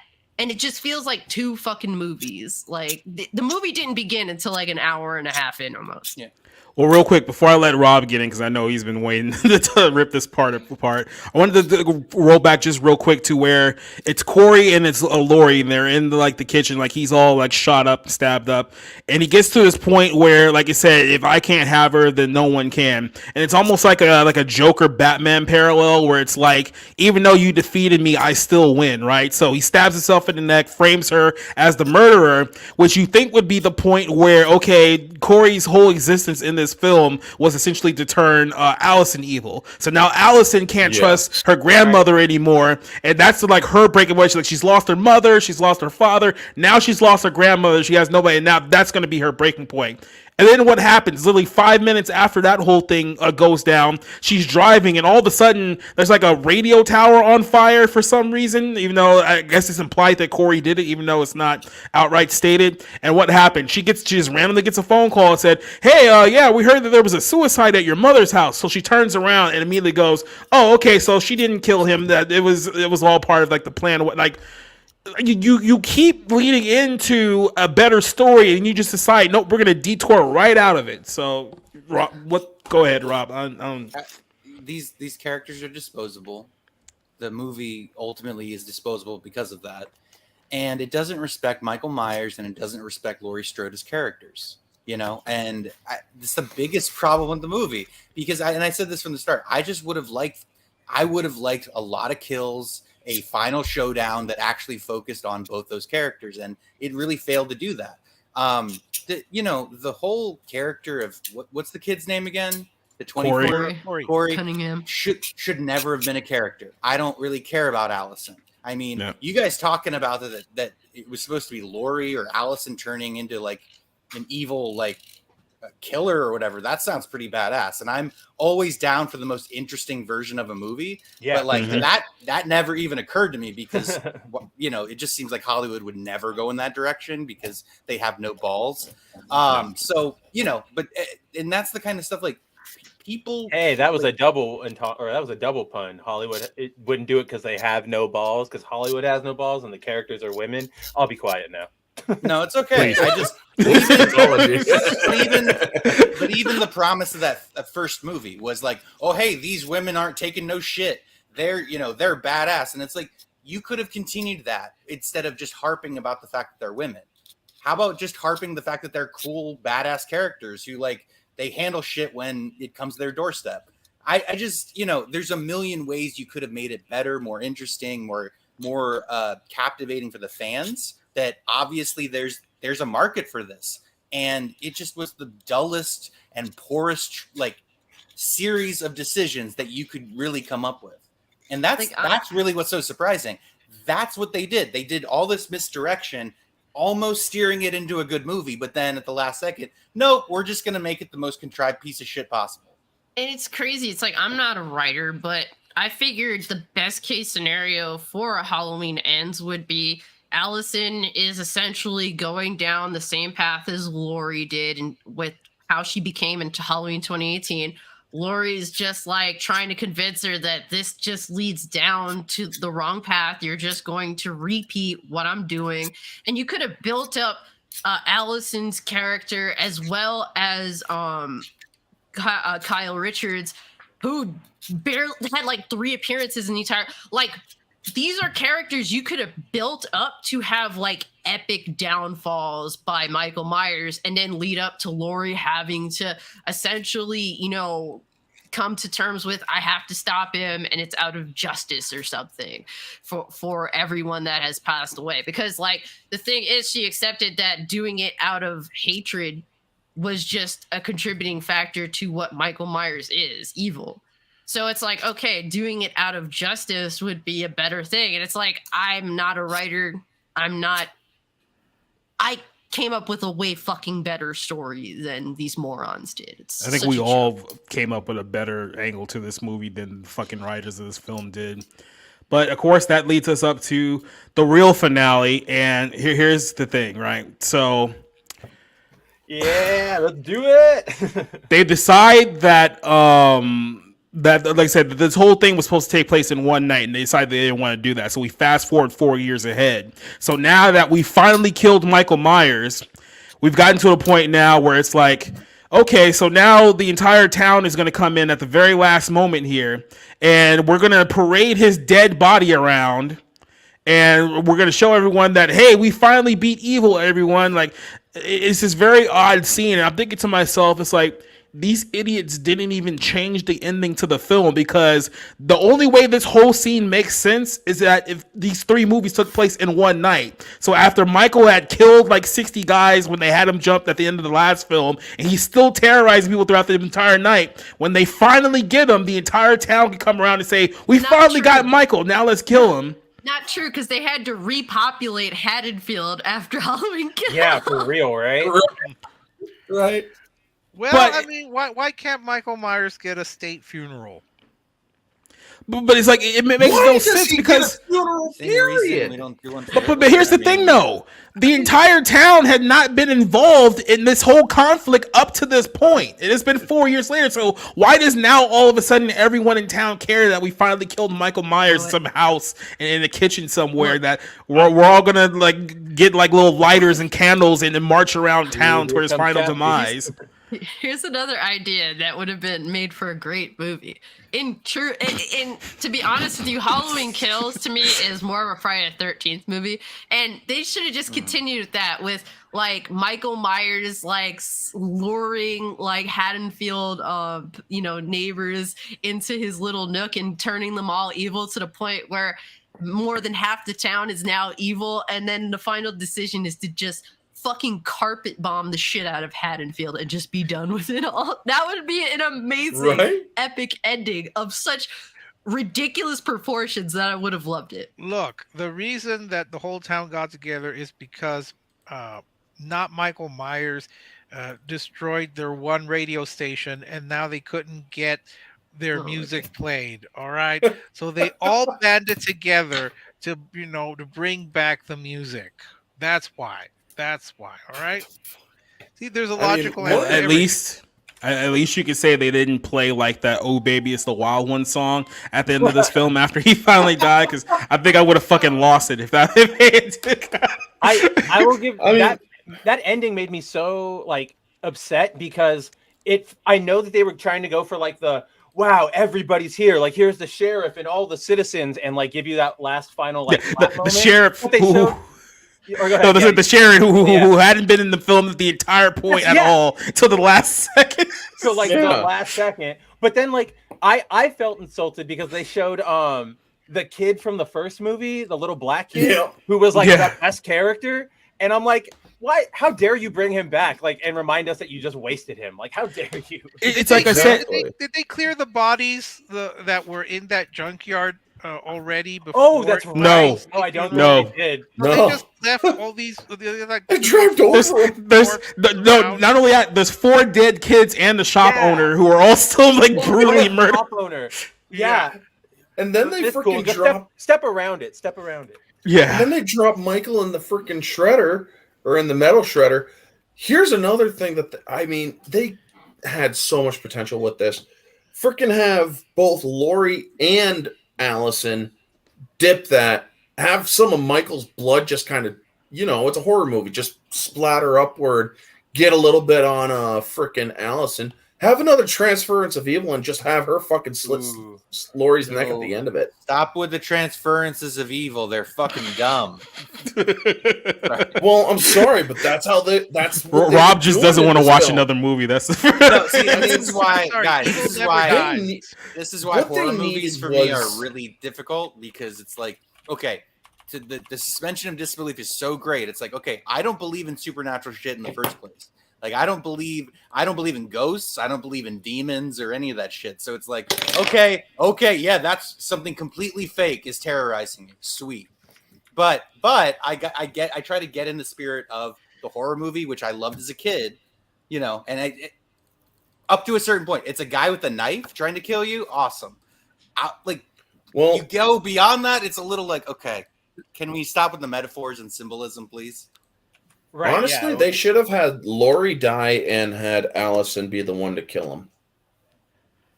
That would have been a much better take. But like I said, I think we brought up at least 10 ideas during the course of the stream that would have been much better than what we actually got. Because what we actually got was Laurie and her doctor boyfriend, who are now sitting on a stoop, and they're going to be a thing, and then end credits immediately. And that's the end of the film. So I do understand why they wanted. I do understand why they finally just completely dismembered his entire body, because you definitely want to make sure the fucker is dead. I love, there was a movie, I can't remember which one it is. You think he's dead? You never are. I think it was Jeepers Creepers or something like that. But it's like, well, he's definitely dead. There ain't no getting up from that. Though. Like, it's so underwhelming. It's like you have this big procession and everybody comes out, and then you just, boop. Like, It's so stupid that they wouldn't at least try to be extravagant with the ending, because it's like, even with Halloween H2O, with Mustafa Akkad still running the show in regards to how Michael Myers is portrayed, like, his thing was, you could do whatever you want for the most part, you just cannot kill off Michael Myers. Even Halloween H2O actually had the balls to go there under Mustafa Akkad, of all people, who literally like did anything to continue Michael Myers going, including retconning Halloween 4, essentially. Like, and it's like, for you to like have pretty much all the reins to end this on a high, like, and you end it on a whimper, that's pathetic. Like, it's truly fucking pathetic. All right. Well, look, final thoughts on this movie. I guess I'll go ahead and leave this one off here. Is that when I saw this, I knew I didn't like it. When more I thought about it, the more I definitely didn't like this film. But here's the thing. I compare this film a lot with Thor: Love and Thunder, to where there's so many just bad filmmaking mistakes with this movie. It's just so dumb. I think the only difference with me is that I didn't hate this film quite as much as I hated Thor: Love and Thunder, because David Cohen just irritates the shit out of me at this point. So maybe if I had more connection to the people who did this one, I would hate it a little more. This is a bad movie. This is definitely one of the worst movies of the year. It's probably not a top 10 worst movie for me because I've just seen so much shit up to this point. And you guys heard me complain about the shit that I've seen, but this is still just an awful, awful movie. This whole franchise has been good. Like, the whole reboot has been terrible. Like, the 2018 one wasn't that good. The last one definitely wasn't that good. The last one just felt like filler. And then this one just kind of throws away everything that the second one had built up. So if I'm going to give this one a final rating, I'll give this one like a 1 out of 5. This would definitely be an honorable mention on my top 10 worst of the year. But yeah, I can't think of anything positive to really say about this film. Like I said, 4 people wrote this. Four people wrote this film and still managed to like absolutely butcher it, which is just a astonishment in and of itself. I'll start with Orange Hat. We can go wrap around the final thoughts here. Well, essentially, like I said in my own review, when I did my objective, subjective, and moviegoer, if this movie didn't have the Halloween title apart or in it, yeah, objectively, this movie would have been like a 8 or 9 out of 10 because it's not a Michael Myers film. Now, because of the Michael Myers and Halloween franchise, this is a part of it. It drops objective quality all the way down to like 4 or 5. You had him only in this movie for 10 minutes and 2 seconds. That's his literal runtime in this film. And subjectively, I hated this movie. It's like, you got some good visuals here and there, creative kills, but that's not enough. You had a story, you had a potential that you could have gone with, and you squandered it. You literally took this movie, put it on the altar of The Last Jedi, and just said, let's do a seance where we're channeling freaking Rian Johnson with subverting expectations. I mean, one thing we didn't touch on was the whole bipolarness of Laurie Strode, where she's like, you just want to rip open your your shirt and just show them your tits, and it's like, the fuck are you even talking about, woman? Everyone's bipolarness. Everyone makes decisions and then changes them on the blink of an eye. It's just nuts. It's not that they're bipolar. It's like 4 people literally wrote the character. That's what it feels like. Yeah. And then it's the last shot is Michael Myers' mask on the freaking coffee table. And then it's not even a Halloween theme at the end. It's some other song. And I'm like, and you even screwed it up there. You screwed up the credit sequence, for crying out loud. Who does that when it's like Cassie said. It seems like he just didn't want to do a Halloween movie anymore. And for them to even do a time jump doesn't make sense. You had a perfect setup with 18. Yeah, it may not have been a good movie, but as far as I'm concerned, I did like the Halloween 2018 for what it was. It was an interesting continuation, but as far as I'm concerned, Kills and Ends doesn't exist. Michael Myers died burning to death in the Laurie Strode house. Yep. Yeah. Rob, what do you think? Well, I think that the opening scene was pretty solid. You know, I did think that it was like, okay, that's a pretty good start to the movie. So it had a good setup with absolutely no payoff. It has good music. I liked the girl who was run over. You know, that was fun. You know, there's some sweet stuff in there that I think gets not looked at. Like maybe like what's his name? What's the kid's name again? Corey. So Corey in the house. So his dad. Like this isn't talked about, but his dad was kind of like this minor sweet character that had some heart. You know, like I thought things like that. But outside of that, it was just a terrible way to end this series of movies. It was just a terrible movie, and it's a slap in the face to Halloween fans. It's a slap in the face to, fans of Jamie Lee Curtis and her legacy associated with this movie. So I'm gonna give it a half star. It is probably in the top 10 worst movies of the year for me because I watched the movie, but I was out by the time like he falls and Michael pulls him in and all that and all this transference shit. I'm just like, this is a dumpster fire piece of shit movie. And I hated Halloween Kills too. I thought that was a terrible movie, and I thought there was no way Halloween Ends was going to be worse, and it was. It really was. So, I also hated Thor: Love and Thunder probably more than this one, because there's at least you still get some kind of visceral thrill at a few of the kills or something. But both of those are definitely going to be in my top 5 for the year for worst. Yeah, I don't give half stars. I just go 1 or 0. I do want to say, because Thor: Love and Thunder got brought up, I left the theater from that movie wanting to drink, and I don't even drink alcohol. I left this one wanting to freaking do coke, and I absolutely abhor illegal drugs. I did too, for different reasons. Who wants to put something up their nose? It's so weird. I've always found that weird. Why would you? That's your problem with coke, is that it's up the nose. It's not like the damaging effect of like your heart or your nervous system and all the other stuff that comes with it.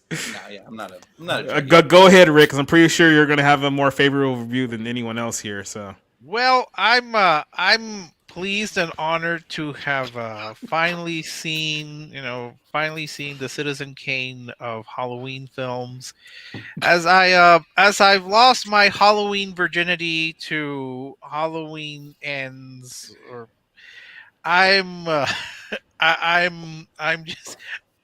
first I wasn't as lost as I just say it, because I know it's going to be somewhere around like 2-ish or something like that, right? Just rip the Band-Aid off. 4.5 out of 5, baby. No. I mean, like I said, I'm sure we'll get a whole complete criterion for all of these films, and they'll tie it together. All right. As someone who's not well versed in Halloween lore, I think this film would make Halloween fans angry because it's not about Michael Myers. Even I, who know very little to nothing about the Halloween franchise, know that Michael Myers is the primary character. He's not in this movie. In fact, I was trying to count the number of kills in all this. They're about 14 and a half. Because is the half a killing counting the kid? No, half the killing is Michael Myers killing Corey, because Corey had already stabbed himself. So I mean, he just snapped his neck. So that's like half. That Michael Myers is responsible for about 2.5 kills out of about 14. The nurse, and the cop. All the others are essentially Corey, either Corey masquerading as metaphorically or literally as Michael Myers, and one was an accidental killing. The guy at the shop, who I thought was Corey's dad, but so that was an accident. But all the others, this is a Corey movie. That's why I keep calling it Halloween Ends and Corey Begins, because that's what this movie was. It was not. It was. This is. I don't even feel like I don't feel like I've actually lost my Halloween virginity, because I don't feel that this is a real Halloween film. It's not about Michael Myers. It's about Corey Cunningham, who's probably Chucky Cunningham's cousin or something. This is sad. This is sad that Halloween fans, hardcore or long-standing Halloween fans, had to wait to see this. This is not a Halloween film. I still feel I haven't seen a Halloween film. So I'm going to give it probably a 1, almost a 0. I mean, I'm sorry. I would rather watch Bros than watch this again. That's a statement. I might put that on the marketing copy. Yeah, seriously. Yeah. I might even watch The Gray Man over this.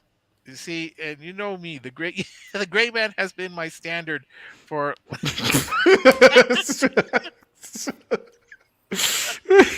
Yeah, this is. I feel bad. To sum up, I feel bad for Halloween fans who have really been waiting for what they thought was going to be a final confrontation and an epic confrontation between Laurie Strode and Michael Myers. They deserve better than just having like a maybe 5 minute battle in the kitchen. Where it would have been better if she had literally thrown the kitchen sink at him rather than the refrigerator, because it's this it's just it's eye rolling. The people next to me were laughing and they were fans and they said that they didn't like it. And one of them said, this is it, this is it, this is not going, this is not going to be, this is just a terrible thing. But I just want to tell Laurie, if you're, the character of Laurie, look, Michael, he's just not that into you. Okay, just just just find someone else to try to kill for 40 years.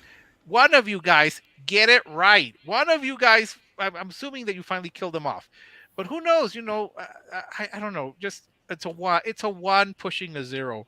I feel sorry for the Halloween fans, and I still have yet to see a Halloween film. That's my summation. I have still yet to see a Halloween film, so I am still a Halloween virgin in a way.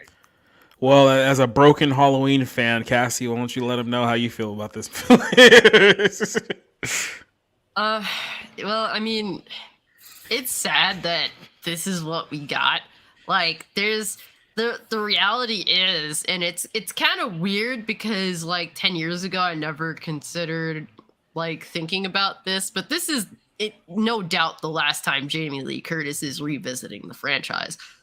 Physically, she cannot do it anymore after this. It's not gonna work. You can't wait another 10 years to say, she's 72. Let's bring her back. Like, that's not gonna happen. This is the end of the line for her, essentially.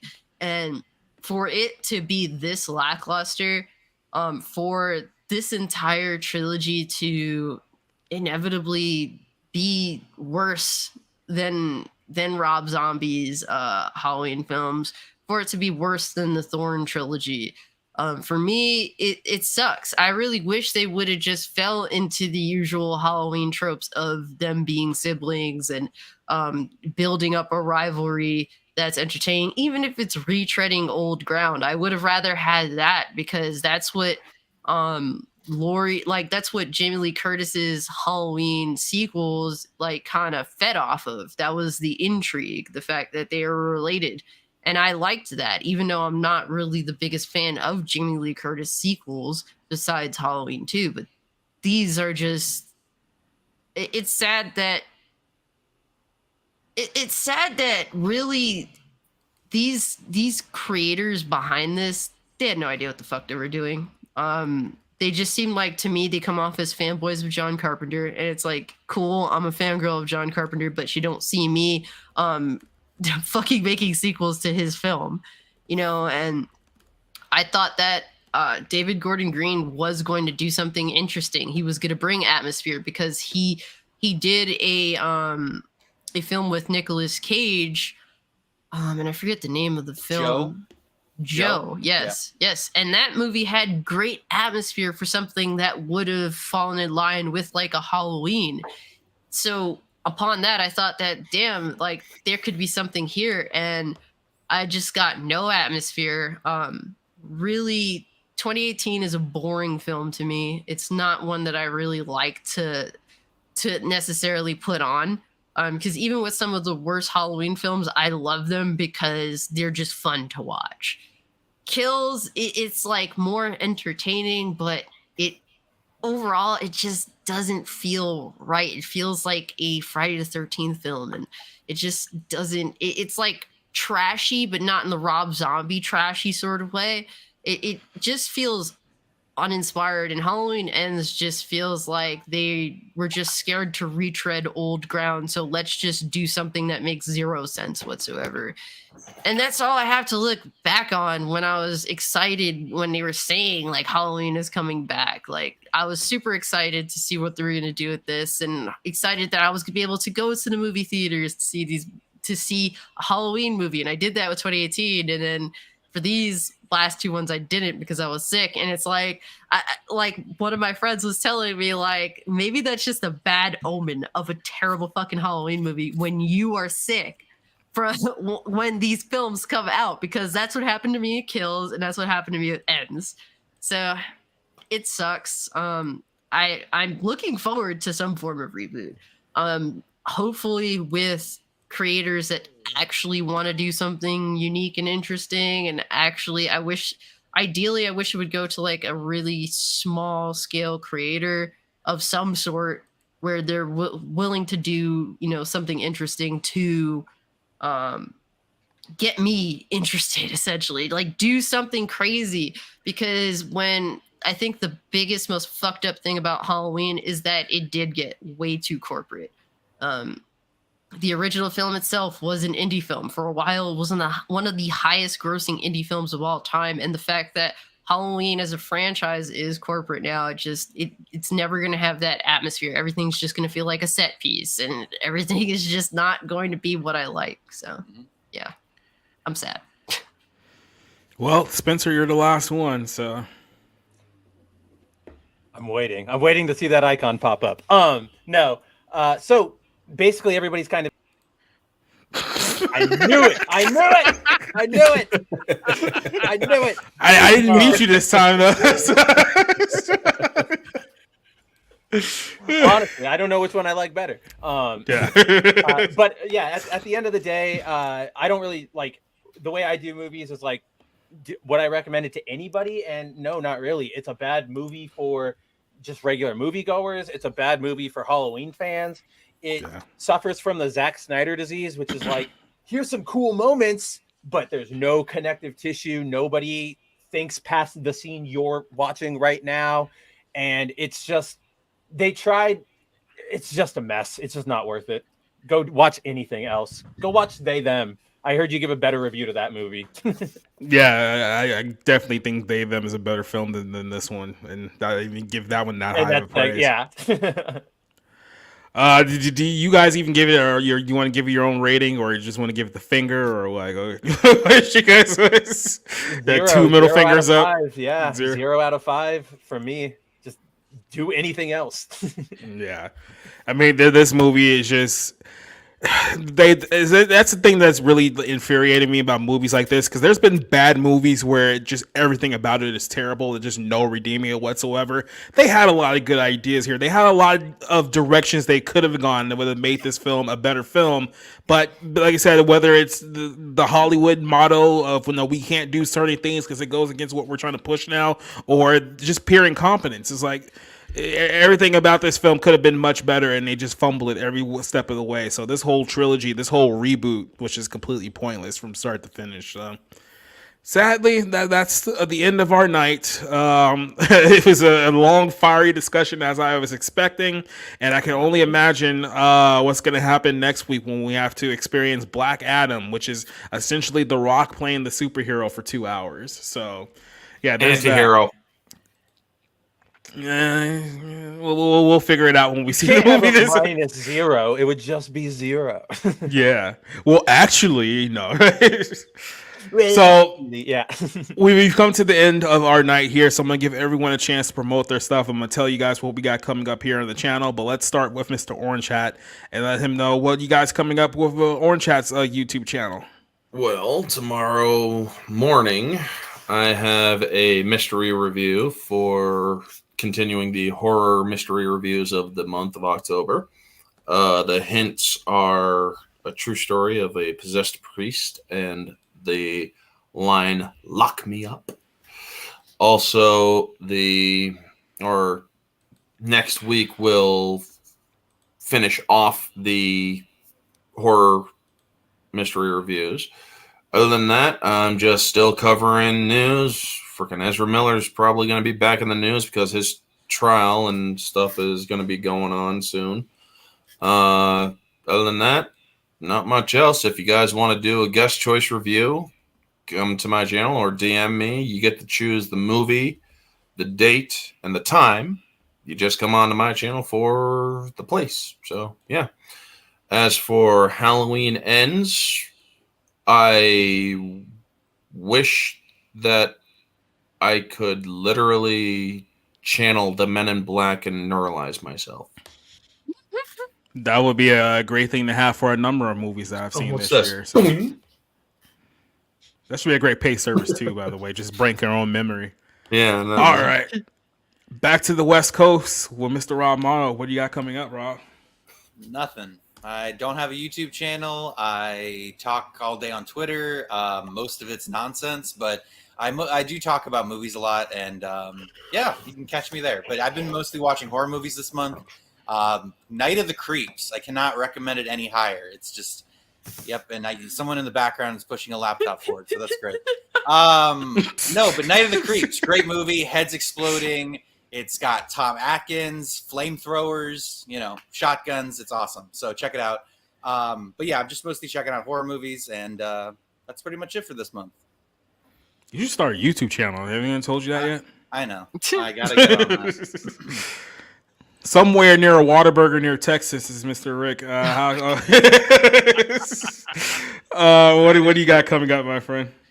Well, first, I look forward to seeing a Halloween film. That would be nice. Since I haven't seen one yet.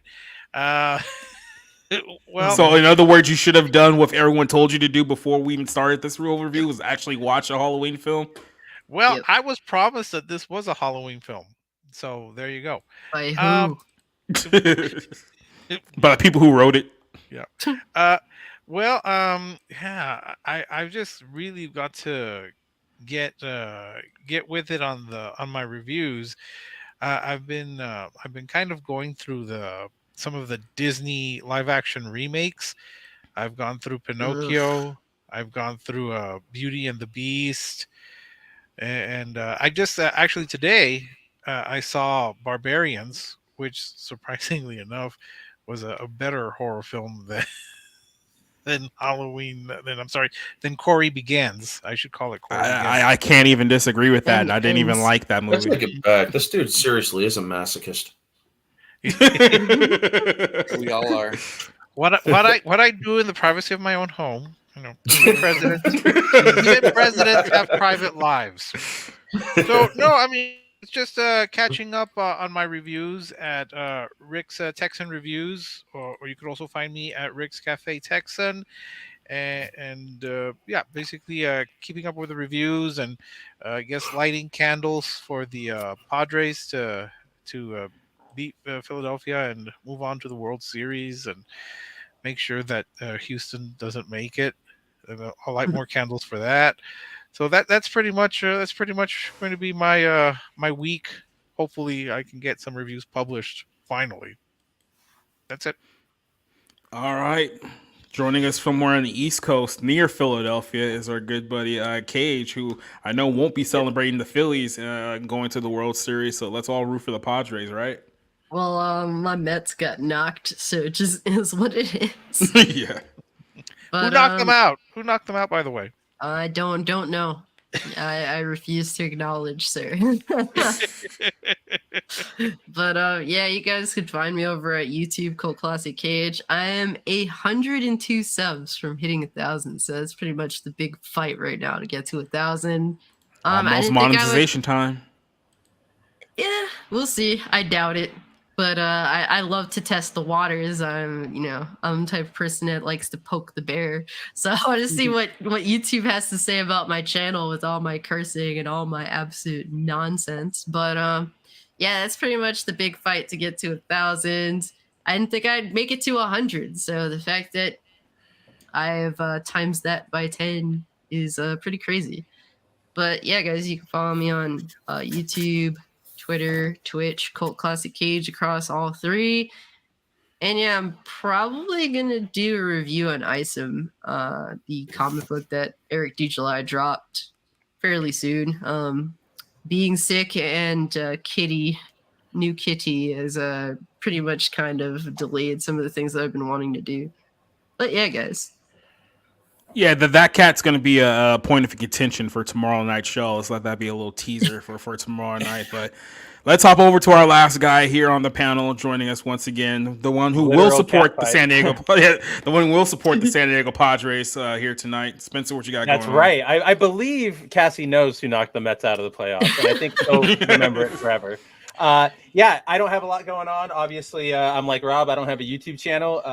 I would recommend checking out Society Stream tomorrow because I love the Barroom podcast, and it's the best, and it's fun every week.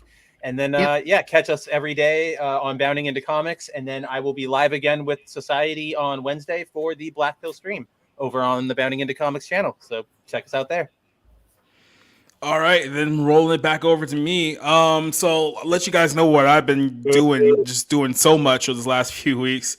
I got a opinion article on the G-Force demise coming up. Hopefully I can have that up and ready by tomorrow. I did a profile interview with an actor for an upcoming film, and I also did a review for a Christian movie called Paul's Promise, which is part of zingernews.com. So if you guys read that one, hopefully I can have that one up tomorrow as well. Spent a lot of time on that and had a great conversation there. So those are a few things that I'm working on off the site. I still got like 4 more movie reviews I need to catch up on before I even watch Black Adam. So hopefully I can get those done this week. So a lot of stuff written-wise that are off the site, but as far as the site here, tomorrow night's episode 20 of the Barroom podcast. We made it to 20 episodes. Tomorrow we're going to be talking about the fact how She-Hulk writers and actors admit that the entire show was just a big giant fuck you to the fans. That was the entire point of even having the show. We'll talk about G4 being dead just 10 months after its revival. Hollywood, for some reason, is trying to cancel Bill Murray right now. I think we're going to talk about why all these stories are coming out simultaneously, it seems like. Martin Scorsese did a whole rant about how the box office shouldn't matter, which I know Rob got very, very upset about. We're going to talk about that tomorrow. And then Amaranth, who is claiming that her husband is pimping her out, even though she's a multimillionaire. Do you believe her? Or do you think she's absolutely full of shit? We'll talk about that tomorrow. Wednesday should be a fun one because Wednesday on the Retro Wave show, we're going to be talking about what I believe is pound for pound the greatest Nicktoon of all time, Rocco's Modern Life. We're going to have a good discussion about that show on Wednesday. And then next Monday, we'll be back here for I guess our review of Black Adam. So yeah, keep in mind that should be a good one. Well, let's put it this way: we've had a bad run of movies here in the last like 5-6 weeks. I can only keep my fingers crossed and hope that at least this is somewhat decent. I'll take somewhat decent at this point. That's how low my bar is at the moment. So that's all the things that we have coming up. And then, of course, Wednesday night, Black Pill stream, Spencer, John, Josh. We'll all be talking about some of the biggest news in the world of entertainment as well. So I got a ton of things coming out. I completely forgot that I wrote 2 articles for Bounding Into Sports that got put up today. Like I just completely blanked that those were up there. So I got to promote those as well, too. So yeah, busy. I'll always stay busy. And then, of course, all the guys who joined us here in the chat, Neo, Duke Nukem, who joined us here in the chat, Osnot, DK, Alex versus Evil, who's on the show tonight. A big shout out to him. I know there's somebody else who I'm forgetting who was here earlier. Oh, Geek Detective Pierce joined us a little bit. If there's anyone else who I'm forgetting, no, forgive me. But everyone who joined us, I'm glad that you guys enjoyed the show. Hopefully we can see you guys here tomorrow night for episode 20 of the Barroom podcast. Until then, I think we've had enough misery and suffering for one night, so we're going to hit the outro and get out of here. We will see you guys tomorrow night. Good night, everyone. Goodbye. Go away. We're done here. Take it easy. Now hit that. Correction, outro.